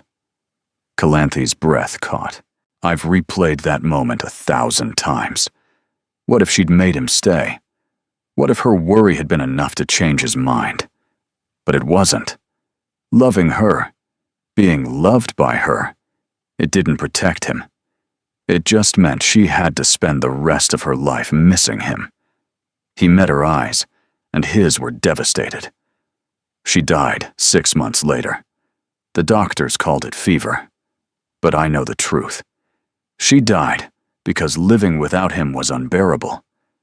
Hadrian, I watched love destroy them both. My father's death killed my mother, and their deaths killed something in me. His voice cracked. I can't do that to someone else. I can't love someone and then be the reason they... Stop. Calanthe crossed the distance between them, taking his face in her hands the way he'd taken hers moments ago. You are not your father. I am not your mother.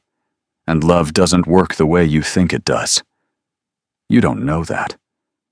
I know that my mother loved my father enough to marry him despite her family's objections. She died of fever when I was 13.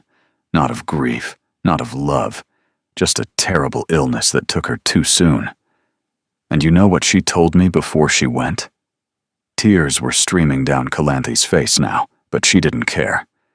She said loving my father was the greatest gift of her life, not a curse, not a danger, a gift. Hadrian's hands came up to cover hers, trembling. I'm terrified, he admitted. Not of dying, of feeling, of letting you in, and then losing you the way I've lost everyone else. You might lose me. I might lose you. That's true of everyone who ever loves anyone. She pressed closer. But the alternative, the walls, the distance, the slow death of feeling nothing, that's not safety, Hadrian. That's just loneliness dressed up as protection. For a long moment, he simply looked at her. The moonlight caught the tears he was too proud to shed, the tremor in his jaw, the war being waged behind those gray eyes. Then, slowly, carefully, like a man stepping off a cliff on faith alone, he pulled her into his arms. I don't know how to do this, he murmured against her hair. I don't know how to feel without drowning. We'll figure it out. Together. He held her tighter, as though she might vanish if he let go. Tomorrow, he said, I need to speak with you properly. Not on a terrace, not with an audience. There are things I should have told you from the beginning. Things that will change what you think of me. What kind of things? The truth about why I really needed you. About the arrangement. About... He stopped. Tomorrow. I promise.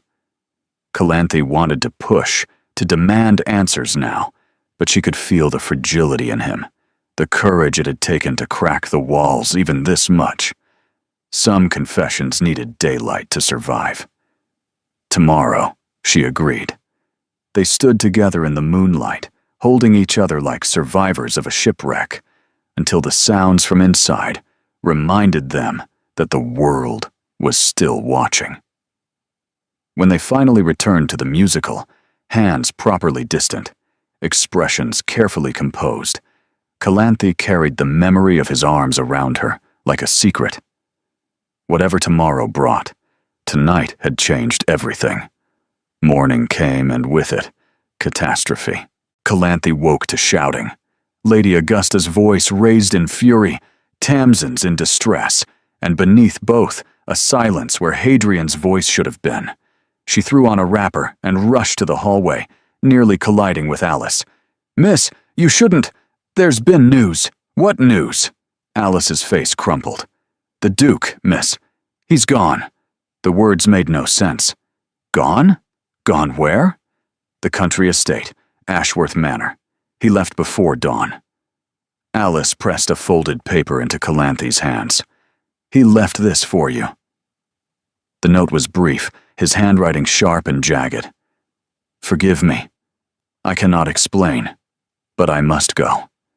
The truth I promised you would only bring you pain. You deserve better than what I am. Forget this arrangement. Forget me. Build the life you deserve without the shadow of a broken man darkening it." Calanthe read it 3 times before the meaning penetrated. He had run. After everything. The library, the kiss, the promises. He had run. She found Lady Augusta in the morning room, her composure shattered, pacing like a caged lion, while Tamsin wept in a chair. "What happened?" Calanthe demanded. "What made him leave?" "Lady Sibylla." Lady Augusta's voice was venomous. She sent an urgent message at dawn, claiming she had information about his father's death. She bribed a footman to deliver it directly to Hadrian's chambers before any of us were awake. By the time I learned of it, he was already gone. What could she possibly have said? I don't know. But whatever it was, it worked. Lady Augusta stopped pacing, her face a mask of grief and rage. He's done this before. Retreated to the country when things became too difficult. But this time, after last night, I thought perhaps. She couldn't finish. Tamsin looked up, her eyes red-rimmed. "You have to go after him." "Me?" Calanthe's voice cracked. "He left a note telling me to forget him." "And you believe that's what he wants? Truly?" Tamsin rose, crossing to her. "My brother has spent 2 years running from everything that makes him feel. You're the first person who's made him want to stop running. Whatever Lady Sibylla told him, whatever lies she spun, they were designed to make him flee. Don't let her win." "I don't even know what she said. Does it matter?" Lady Augusta's voice was sharp. Whatever it was manipulation. Calculated cruelty designed to destroy what was building between you. Are you going to let that stand? Calanthe thought of the note in her hand, the jagged handwriting, the desperation beneath every word. Forget me. But she couldn't. Not after the library. Not after the moonlight. Not after he'd held her like she was the only solid thing in a drowning world. "Where is Ashworth Manor?" Lady Augusta's expression shifted, hope flickering beneath the fury. 3 hours by carriage. I'll have it prepared immediately. "Calanthe." Tamsin grabbed her hands. "Bring him back, please." Calanthe looked at the note one more time, then crushed it in her fist. "I'm not bringing him back for your sake, or Lady Augusta's, or anyone else's. I'm bringing him back because he made me a promise. The truth, he said. Tomorrow. And I'm not letting him escape that promise just because my stepmother has one more trick to play." She turned and strode toward the stairs, already calculating what she'd need for the journey.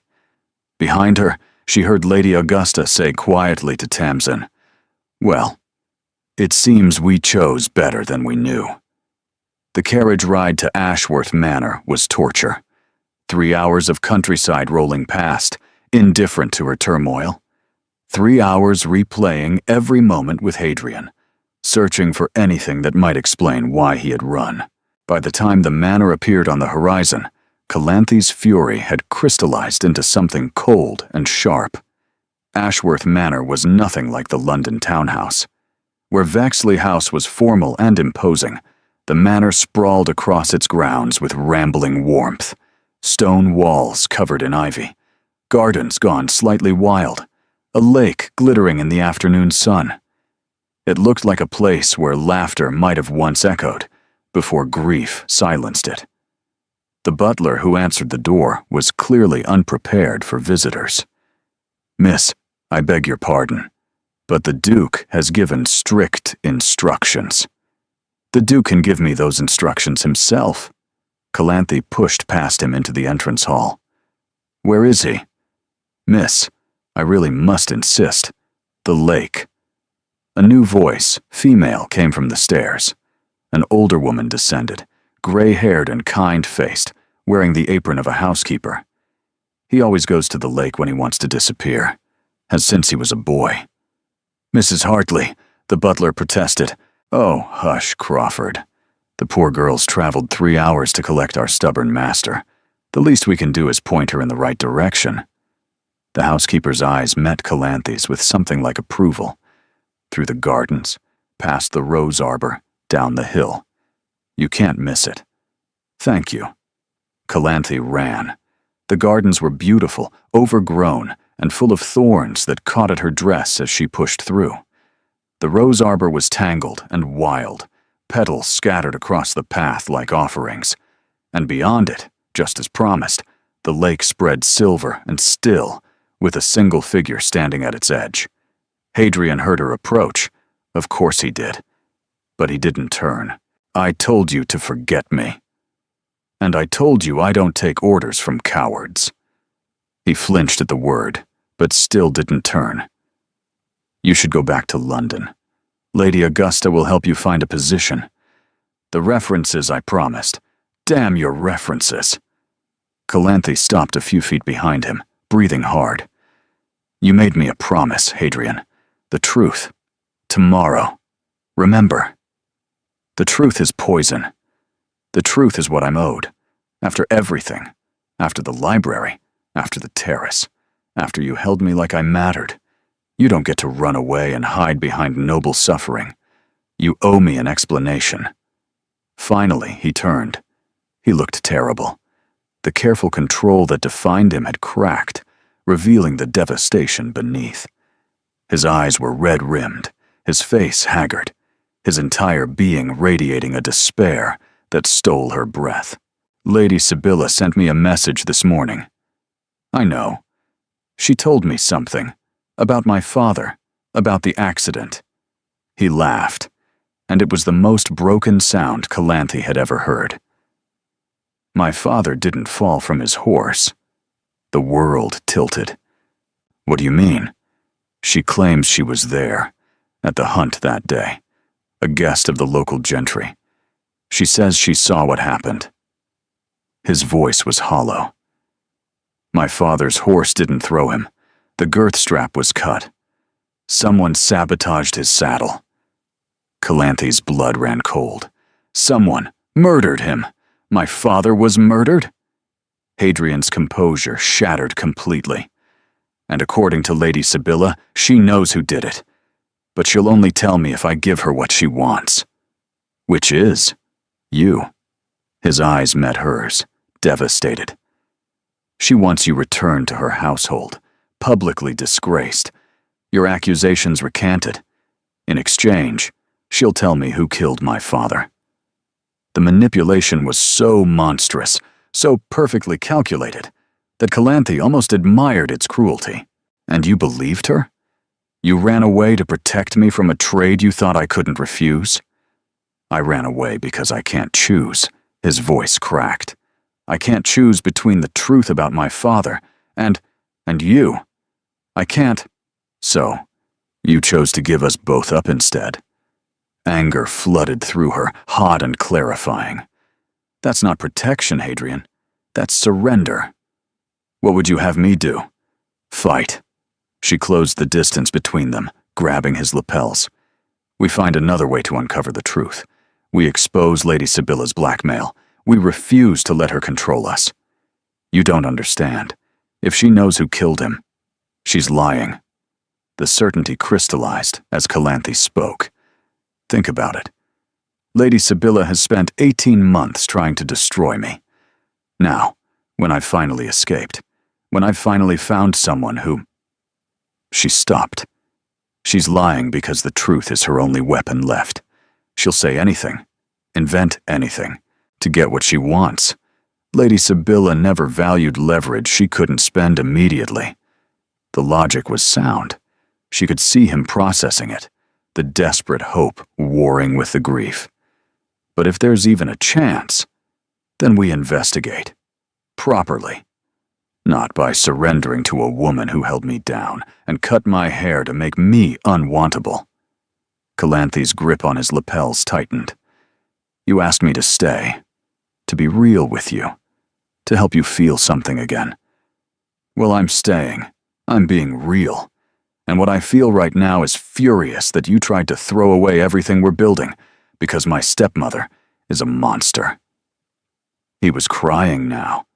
Actually crying, tears streaming down that devastated face, his barriers crumbled beyond any hope of rebuilding. I don't know how to do this, he whispered. Neither do I. But we figure it out together. Isn't that what I said? For a long moment, he simply looked at her. Then, slowly, his hands came up to cover hers where they gripped his coat.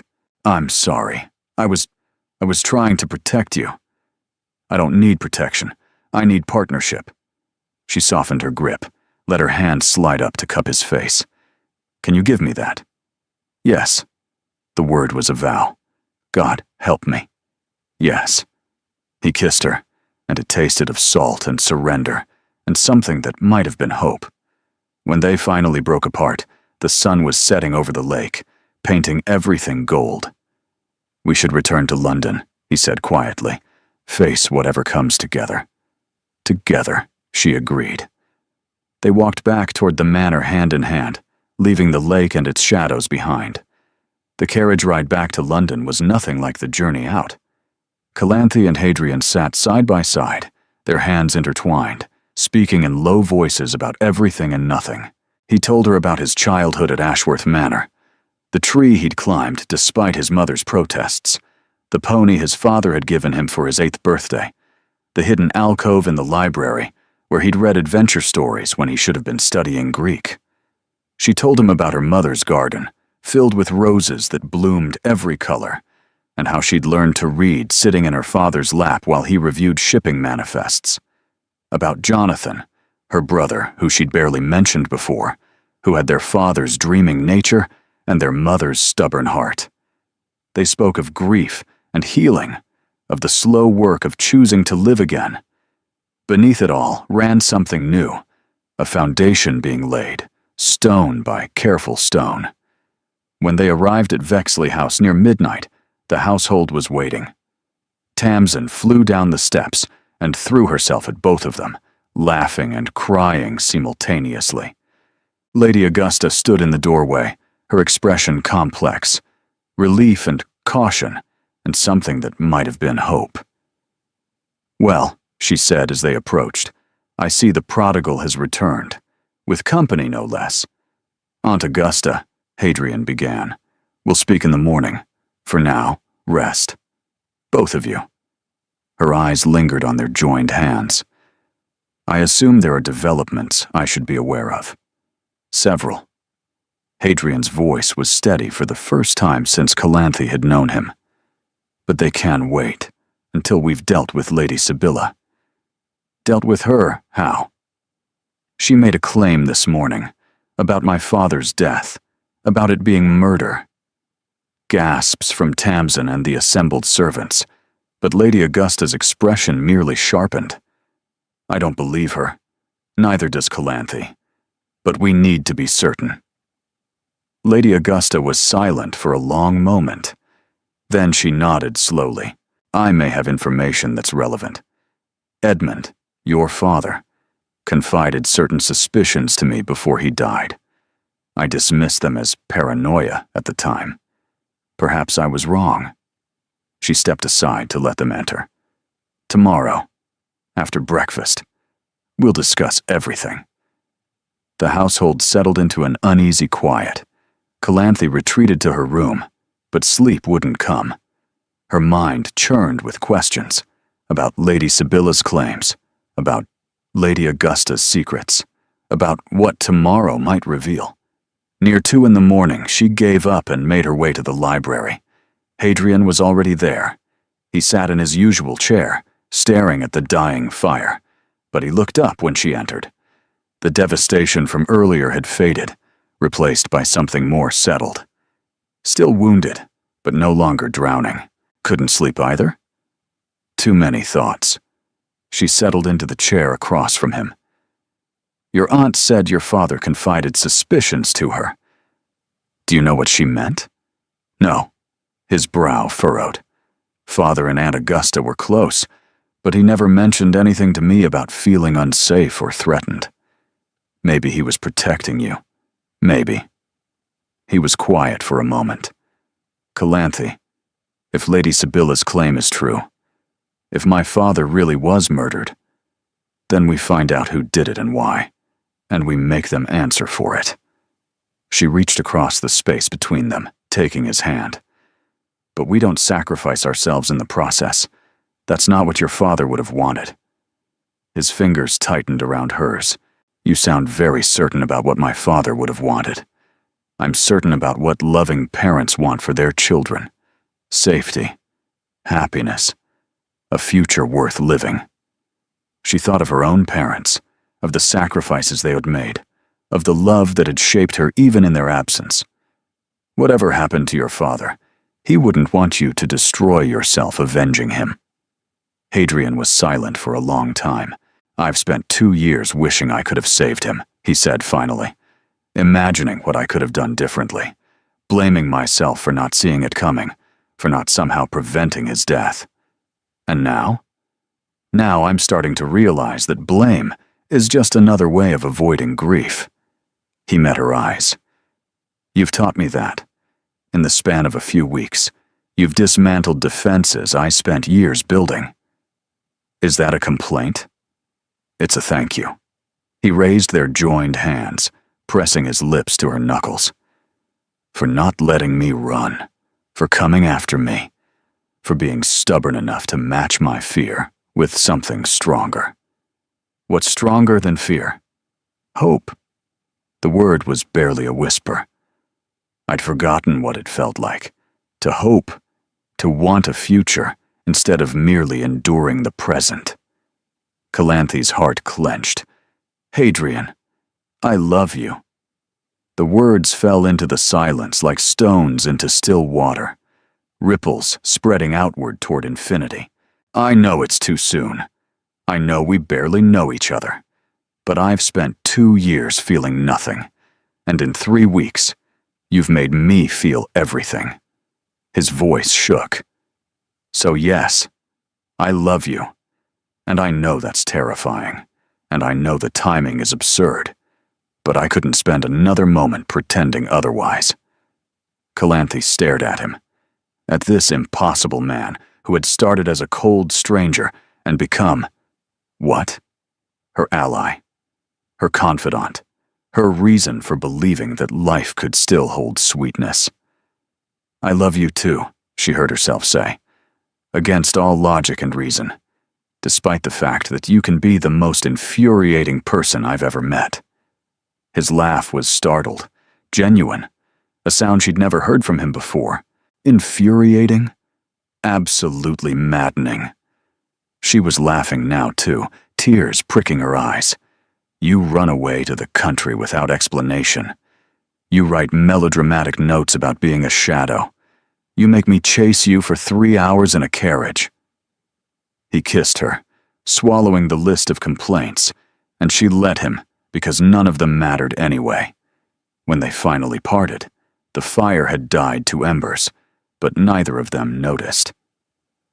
"Tomorrow," he said, "we face whatever Lady Sibylla has planned. Together." "Together," she agreed. They sat hand in hand until the first gray light of dawn crept through the windows, and for the first time in longer than either could remember, the future felt like a promise instead of a threat. Lady Augusta's revelation came over breakfast. She waited until the servants had departed, until it was just the four of them, Hadrian, Calanthe, Tamsin, and herself, gathered around the morning room table like conspirators preparing for war. "What I'm about to tell you stays within this room," she began. "Edmund, your father, came to me 3 weeks before his death. He was agitated, distressed in a way I'd never seen before. He said he'd discovered something about his business partner." Hadrian went rigid. "Mr. Aldrich Faircloth." Calanthe's breath stopped. "Yes." Lady Augusta's eyes flickered to her with something like apology. "Your father, Miss Faircloth. They were partners in the shipping venture. Edmund invested heavily based on Aldrich's projections, but he'd begun to suspect something was wrong. Irregularities in the accounts, shipments that didn't match manifests, money moving through channels that couldn't be traced. My father was honest." The words came out fierce, defensive. He was honest, Lady Augusta agreed, which is precisely why he died. Silence crashed over the table. "I don't understand," Tamsin said, her voice small. "Edmund believed someone else was using the shipping company for illegal purposes. Smuggling, perhaps, or something worse. He thought Aldrich had discovered the truth and was preparing to expose it." Lady Augusta's hands trembled around her teacup. He wanted to speak to Aldrich directly, to coordinate their evidence before going to the authorities. "But my father died first." Calanthe's voice was hollow. "And then yours. 2 men who knew the truth. Both dead within months of each other." Hadrian's face had gone pale with fury. "And you never thought to mention this before?" "I had no proof. Edmund's suspicions died with him, and Aldrich's death was attributed to fever. There was nothing to investigate, no evidence to pursue. Just an old woman's memories of a conversation that might have meant anything or nothing. It means everything." Hadrian stood abruptly, pacing. "Someone killed my father to protect their secrets. Someone who had access to his saddle, who knew he'd be at that hunt. Someone who stood to lose everything if the truth came out," Calanthe finished. Her mind was racing, pieces clicking together. "Lady Sibylla married my father shortly after he started expressing concerns about the business. She had access to all his papers, all his correspondence. You think she was involved?" Tamsin looked horrified. "I think she was more than involved." A terrible certainty was forming in Calanthe's chest. "I think she was positioned deliberately, married into the family to monitor what my father knew, to report back to whoever was really running the operation. And when both men became liabilities," Lady Augusta's voice was barely a whisper, "they were eliminated." The word hung in the air like a death knell. Hadrian stopped pacing. His face had transformed, the grief burning away to leave something harder. Determination. "We need evidence, real evidence, not speculation." Lady Sibylla mentioned papers, Calanthe said slowly, remembering. "When she was trying to control my father's estate, she tore the house apart looking for something. She said it was business records, inventory lists, but she was desperate, frantic, because the evidence your father gathered might still exist." Hadrian's eyes met hers. Where would he have hidden it? Calanthe thought of her father, of his careful nature, his love of books, his habit of hiding important things in plain sight. "The library," she said suddenly. "He had a collection of Shakespeare. Mother gave it to him when they married. He used to say the best secrets were hidden in stories. Lady Sibylla never valued books. She'd have kept them for appearance, but never examined them closely. Lady Sibylla still has the house. She wouldn't have thought to check the books. She barely reads. Hadrian was already moving toward the door. We need to get those papers before she realizes what she's missing. Wait. Calanthe caught his arm. You can't simply walk into her house. She'll have you arrested for trespassing. Then we won't walk in. His smile was sharp, dangerous. We'll be invited. The plan was audacious. Lady Augusta, drawing on decades of social expertise, engineered an invitation to Lady Sibylla's afternoon tea. The pretext was a formal apology. The Vexley family seeking to smooth over the embarrassment of the musical confrontation. It was the kind of social fiction that society adored, and Lady Sibylla's vanity couldn't resist. Calanthe would accompany Lady Augusta as a gesture of reconciliation. And while Lady Sibylla gloated over her apparent victory, Hadrian and Tamsin would enter through the servants' entrance, find the library, and search the Shakespeare collection. "This is madness," Tamsin whispered, as their carriages separated. One toward Lady Sibylla's townhouse, the other toward the alley behind it. "What if we're caught? Then we improvise." Hadrian's expression was grim. "But we won't be caught." Inside Lady Sibylla's drawing room, the atmosphere was poisonous with false courtesy. Miss Faircloth. Lady Sibylla's smile was a triumph. "How unexpected. I assumed you'd still be hiding behind the Duke's skirts." Lady Augusta felt a personal apology was warranted. Calanthe kept her voice neutral, her expression contrite.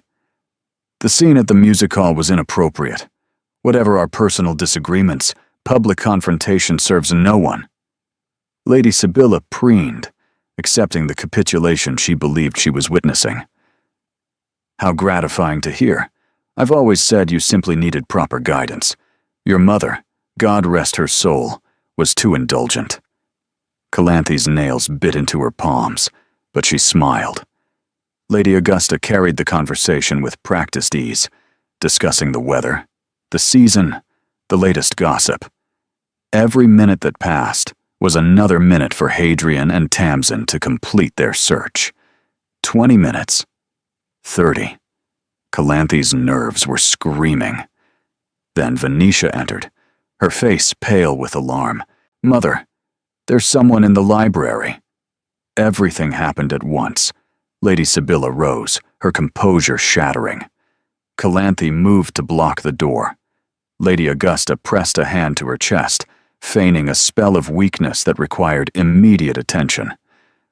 "My vinaigrette. I left it in the carriage. Miss Faircloth, would you—" "Of course, Lady Augusta." Calanthe slipped out, racing toward the library. She found Hadrian and Tamsin in the hallway, a leather satchel clutched in Tamsin's hands. "We found it." Hadrian's eyes blazed. "Hidden in the binding of the Merchant of Venice. Letters, account books, everything." "Lady Sibylla is coming."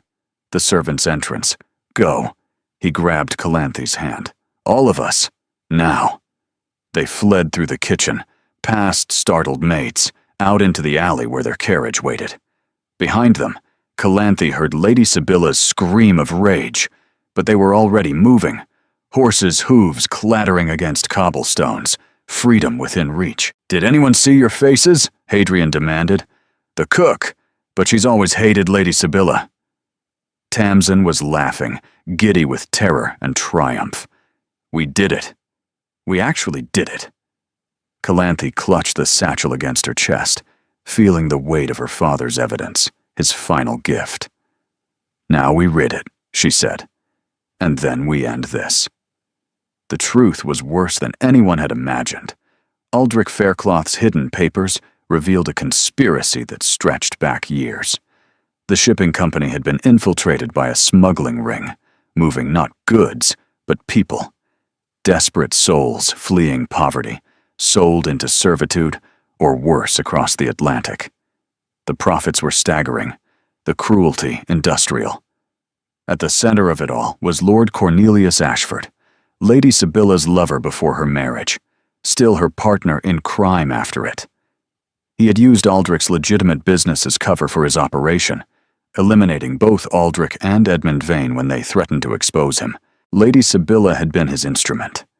The marriage, the manipulation, the careful dismantling of Calanthe's life, all designed to gain control of any evidence Aldrich might have gathered. The authorities received the evidence within a week.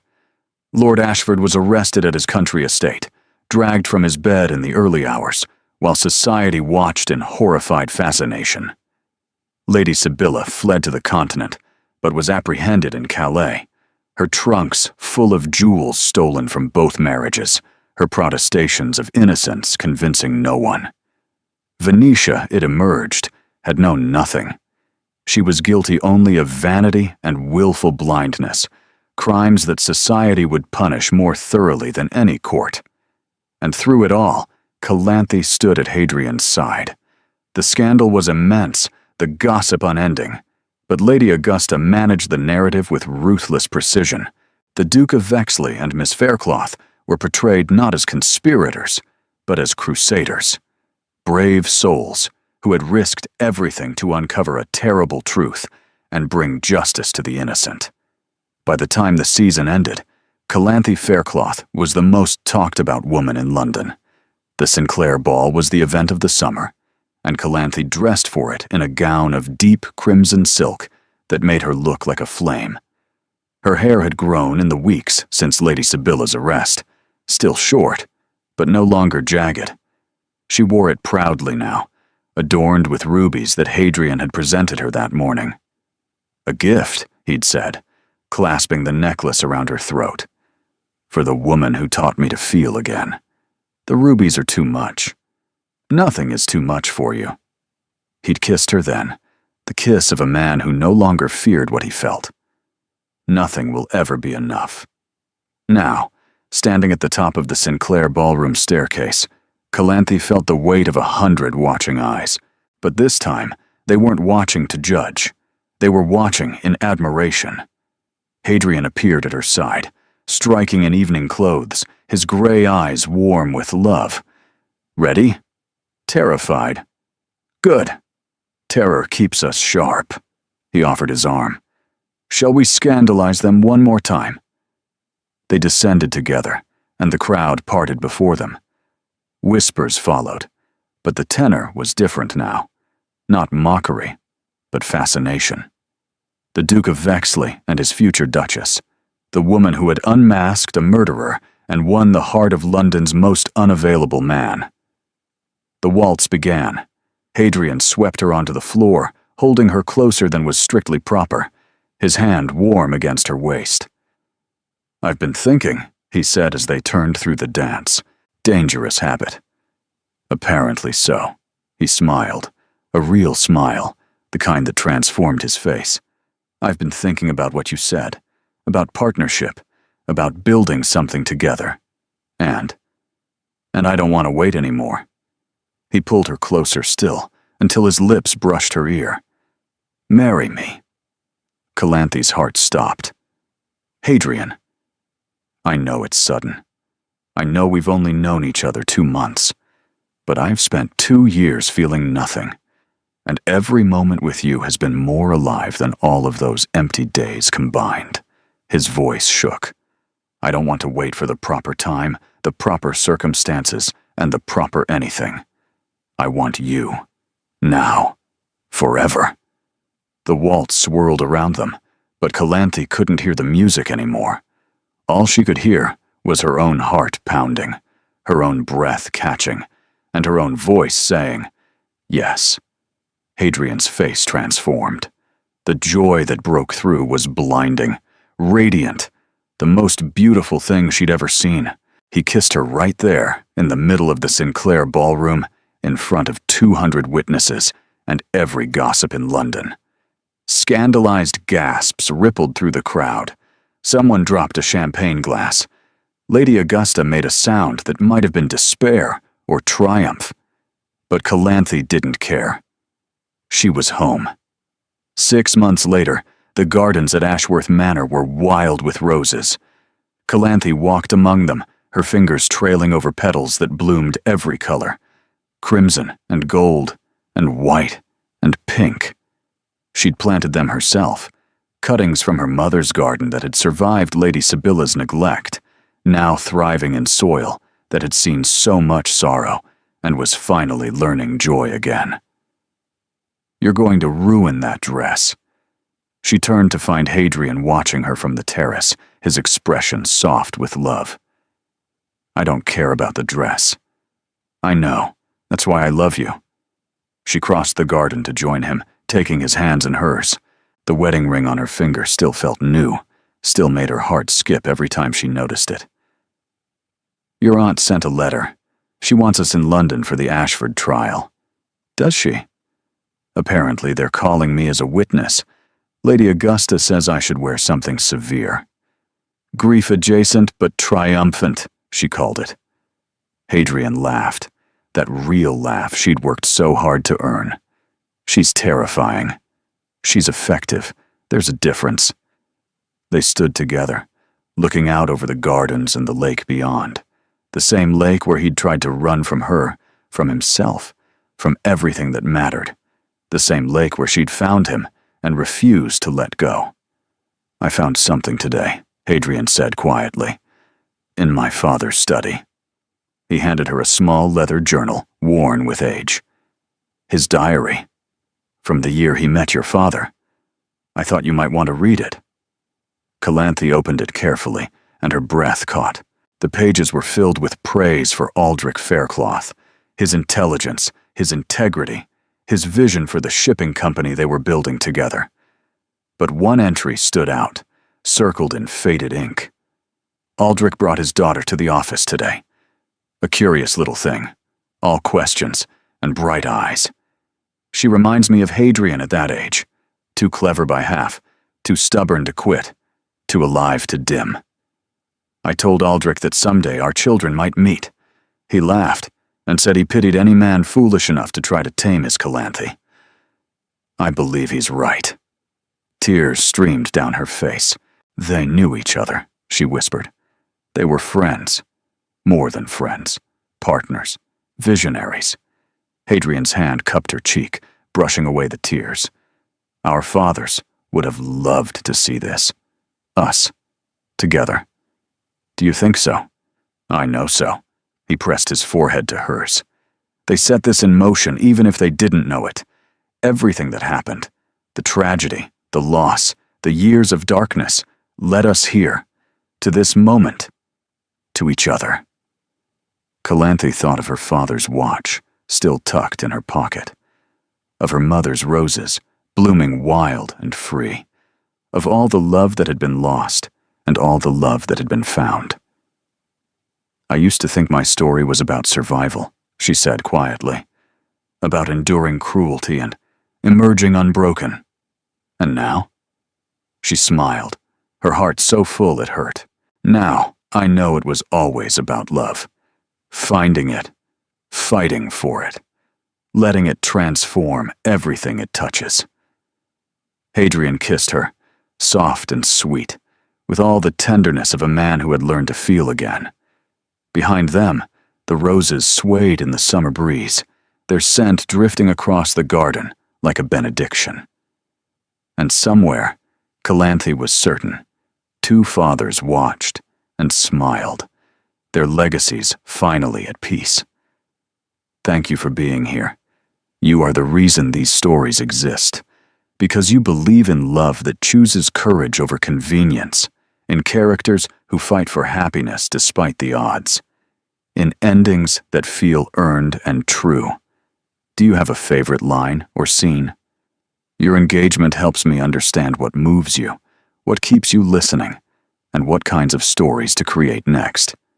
Consider subscribing if you'd like more stories with emotional depth and genuine character growth. Thank you for being here. You make this community what it is.